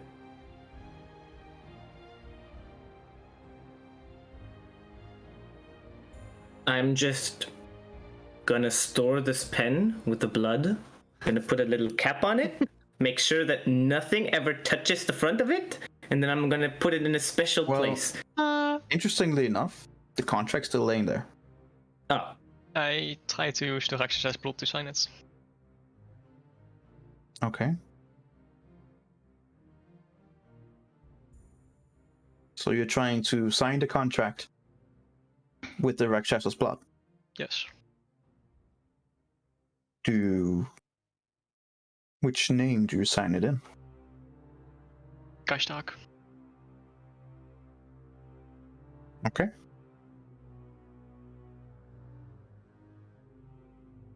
As you sign it, the scroll flips over as it closes and disappears. Wait, after one signature? Well, okay. He just signed the name of the creator of the scroll. I would assume. Yeah, that's the fiend's name. Yeah. So you Hey, good basically thing made him you're- never be able to go home again to his own land. That's just rude. If that actually works, that would be a giant oof. As you guys stand together where you are right now, in a little bit of confusion, a little bit of disbelief, sadness, of course, and everything else, you see that from one side of the prison, a dark lady is present, wearing a beautifully adorned grayish armor, holding her helmet under her arm and a impossibly big great axe that's just standing next to her, the size of her. And from just the size of where she is, you would gather that she is about maybe 2.5, maybe 3 meters big. And she's just handling this great axe, which is basically the same size of her as it was just a butter knife. It is a certain champion that you've met before. Behind you, from where your poor friend has just punctured his hand, another champion is present, adorned in beautiful gold armor with wings, also having her helmet under her arm, both female. And instead of a great axe, it looks to be a combination of a big great sword and a spear. She is just as big as the one opposite of her. One has the disc, and the other one has the sun as their emblem. They don't really look at you guys, they're more like looking at each other from complete opposite. And you guys are just like looking back and forth. Uh-oh. From close to you guys, close to you, Jeremy, you see this creature as well. Mm-hmm. It is emanating a beautiful, bright light. Not one that hurts, but more like enthralls. On the opposite end, there's this darkness, but not a creepy darkness, more like a soothing darkness. Like when you're going to bed and want the room to be as dark as possible so that you can fall asleep. That kind of like almost cozy. Though the women, both sides, do not look anything cozy whatsoever. Look pretty badass. As they're standing there, looking at each other, looking at you guys, they begin walking towards each other, completely ignoring you guys. Only a few sights, a few nods of respect, but that's about it. As the champion that you know, Ilara comes from the other end, they both stop around where the Rakshasa would have been. As the champion of Saloon walks past you, she stops for a second, looks down at you, not down as in the way the Rakshasa did, only just because she's a fair bit taller. And she looks at you for a few seconds and then gives you a nod of respect, and then walks on. And as the two battle champions meet each other in the end, the champion of Sean looks at you, both you, Lara, and Lona, and also gives a nod of respect. And the two champions stare at each other for what seems to be a very, very, very, very long time. And as you guys are just standing there, kind of holding your breath, it goes like 10 seconds, 20 seconds, 30 seconds, a whole minute where you're just staring each other down. And after a full minute of complete silence,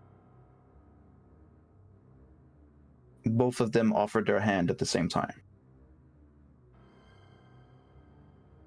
It seems that an agreement between the two sisters has been made. Something which is not happening often. And as they shake hands and they walk back side by side to the rest of your group,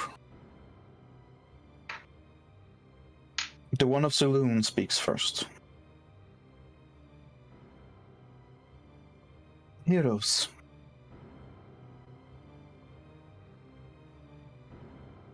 I am champion of the lady, known as Cassandra.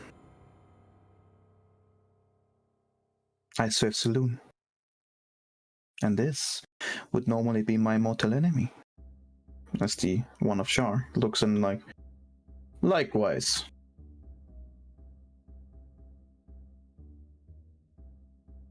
My name is Helena.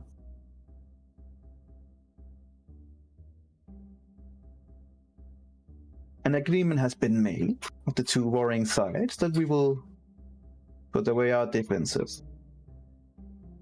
For now. As the one of Saloon goes, for now at least, yes. More pressing concerns. While we cannot abide the Rakshasa, that goes for both of us, at least normally. He is correct that unleashing something here would be unpleasant.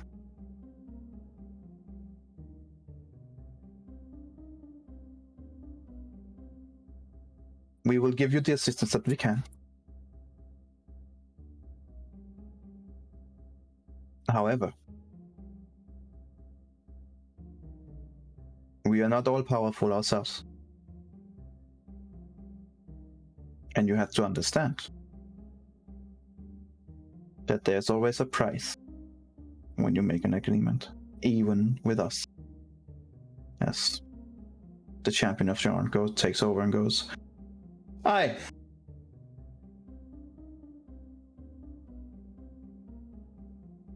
A life for a life. In this case, two life for one.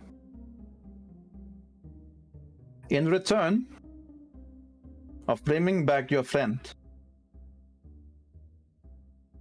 when your mission is over, and this would be when your mission to destroy this place, and when you finally kill that bastard that you just sent straight to hell, when we can consider that he is gone and the threat looming over this place is finally over, then you will cease to exist on the mortal plane. The champion of Saloon takes over. You will join us as our battle sisters at your patron's side. But you will forfeit your life on the mortal plane.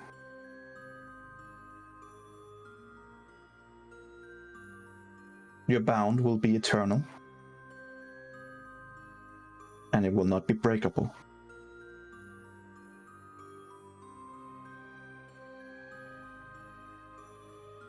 Lona kneels and says, "Forever at your service."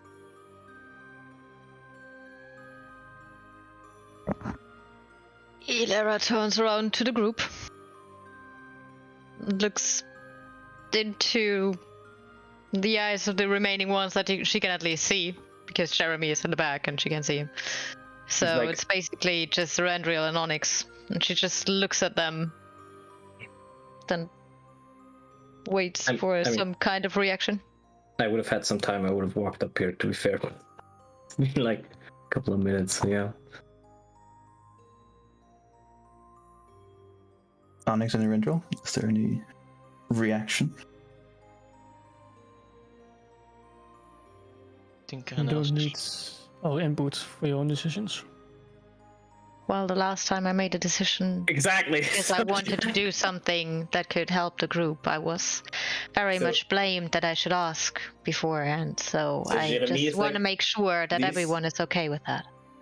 So Jeremy's like this, because the Onyx is right here, right? And he's like, "I really appreciate it, and whatever choice you make will be the right one."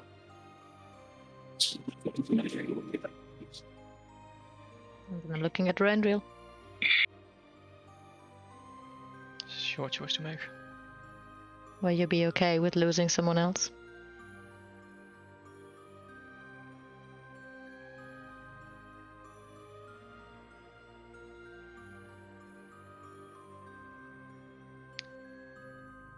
At least this way I'll have the both of you for a bit longer instead of just one.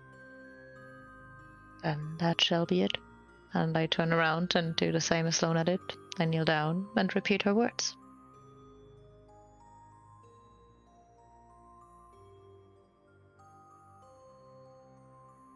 In unison, both the battle sisters say, "Your pledge has been accepted. 2 a life for 1.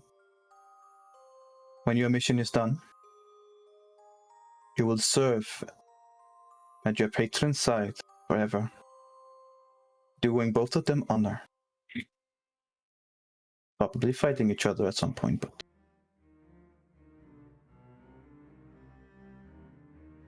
with this acceptance, the sisters agree.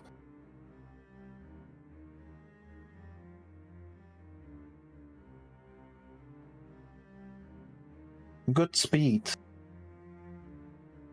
to all of you. The world is in danger. The veil is failing, and the sisters are being able to push through. But bringing in forces of good and evil, kind of like looks over at the Shar. It also brings in all the things in between.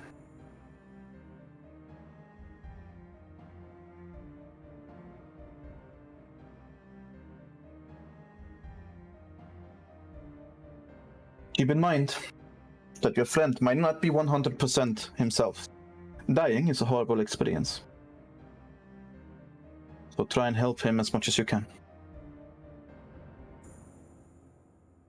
Once the deed is complete, we will collect what is owed.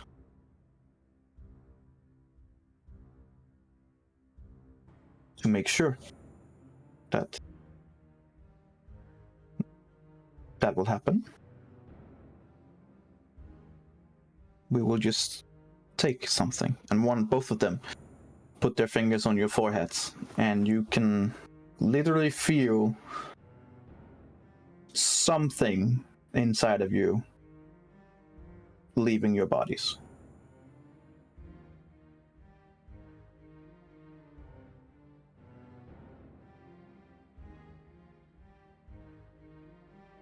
Don't be afraid.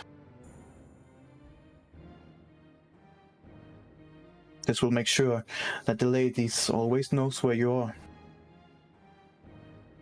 And that the two sisters will be able to assist in any way they can to make sure that this place does not get overrun by those who wants to destroy it. As the Shah champion goes, "Aye. We're not quite finished with this place, and we don't want it to be destroyed. But we also need some insurance, which is what we take here.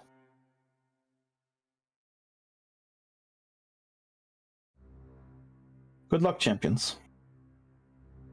I have no doubt that we will see each other again. Hopefully not too soon. Oh, and try not to die? Yes?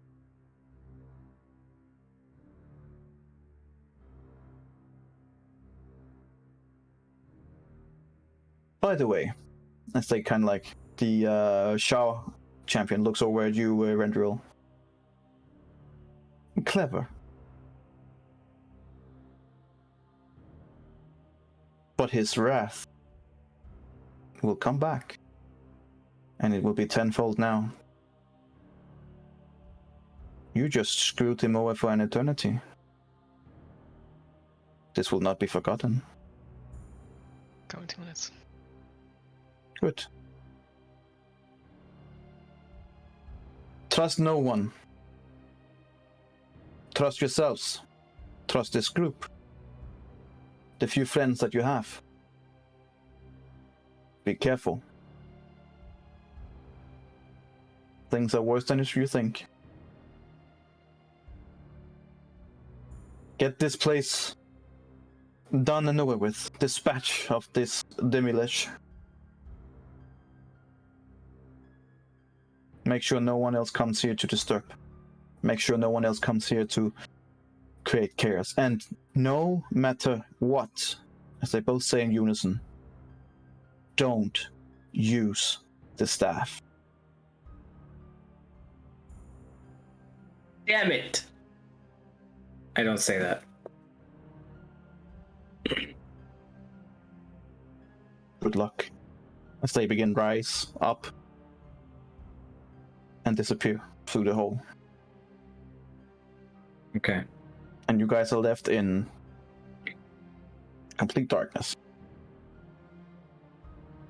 Well, I can see 60 feet, right? Right now, you guys can barely see a hand in front of you.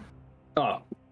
And as this darkness, like, slowly begins, like, seep away, and some kind of normal sight begins coming back.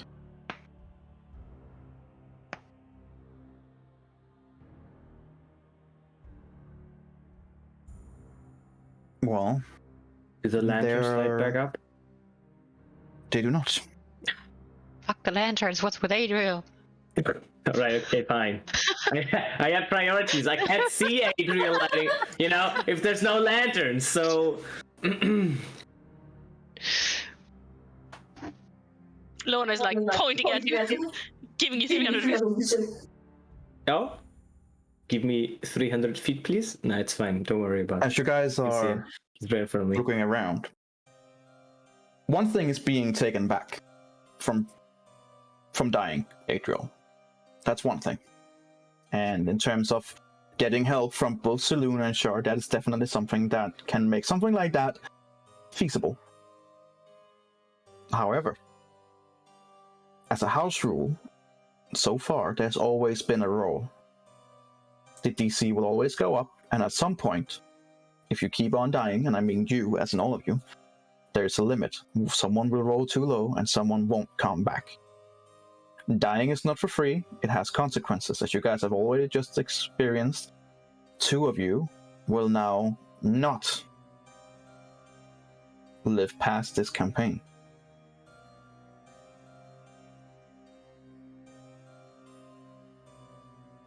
Adriel,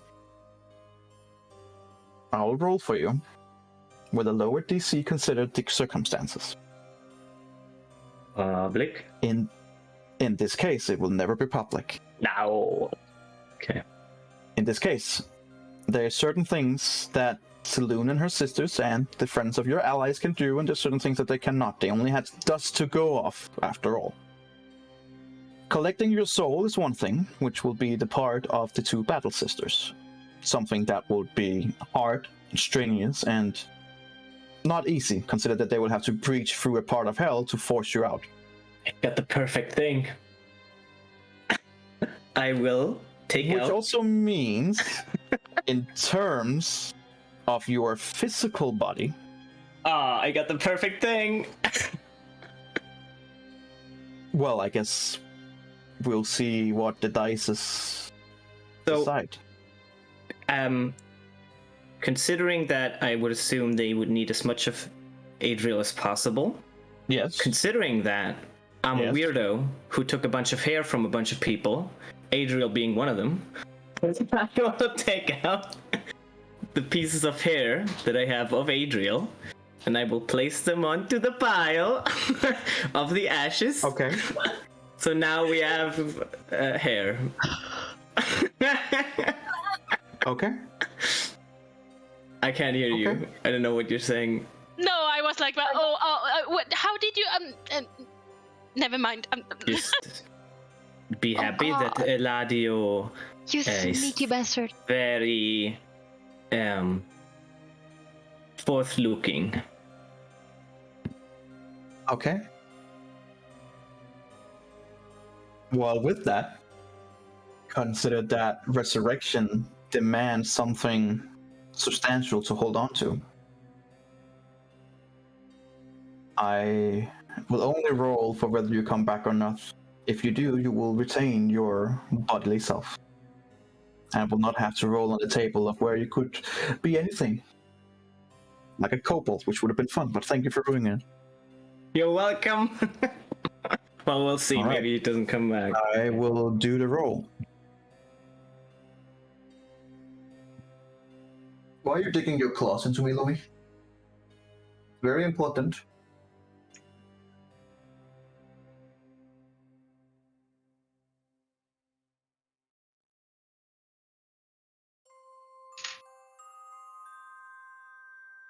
Adriel, how many times have you been dead? Once last session. Like 2 hours ago. Like 2 hours ago. Keep in mind, just so you know, Adriel, the mental strain on someone dying rapidly like that is incredibly hard. Which means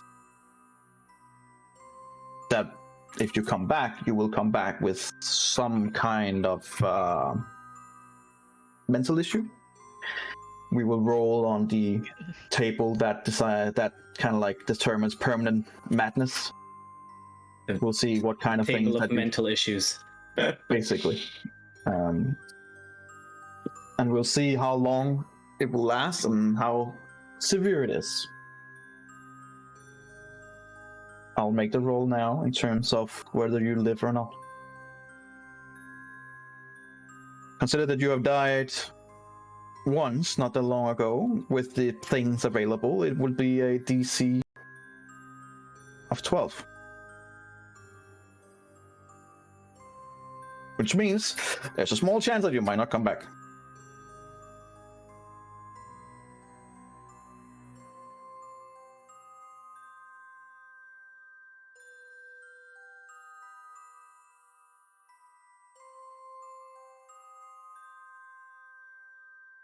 However, consider that with the help of these sisters, that DC would be lowered drastically. The standard one would be a 12, but it would be lowered drastically due to the assistance here.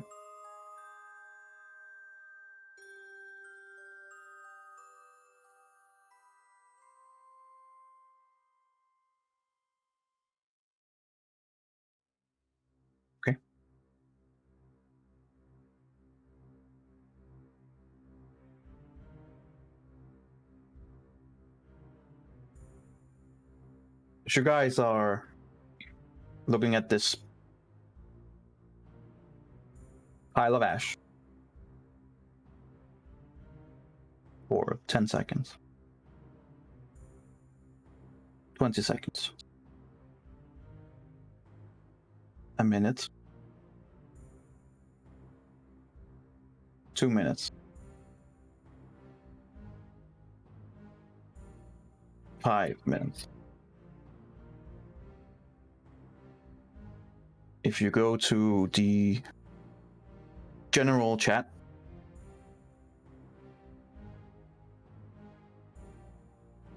of our Discord here,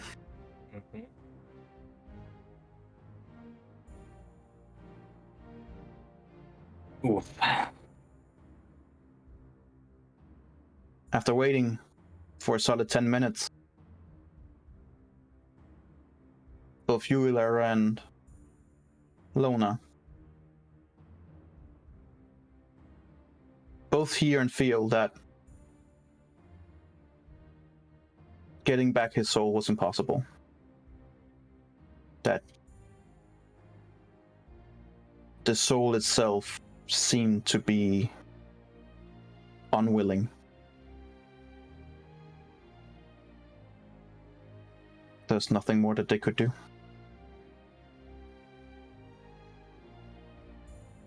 And both of them sends their regards and apologies. But on this day, down in the depths of the city, in the prison, the life of Adriel has ceased to exist.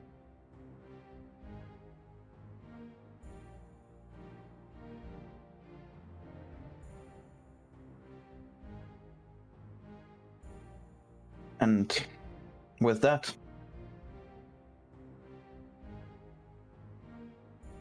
is where we're gonna end it today.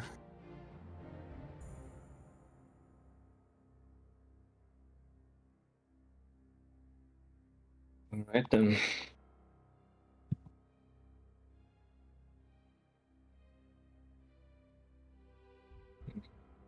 Sometimes the dice are just not in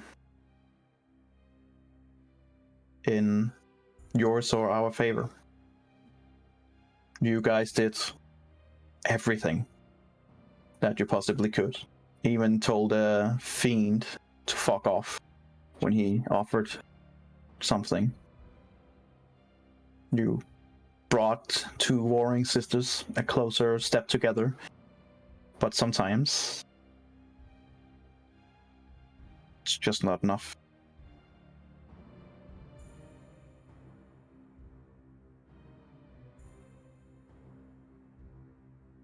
Lamanso.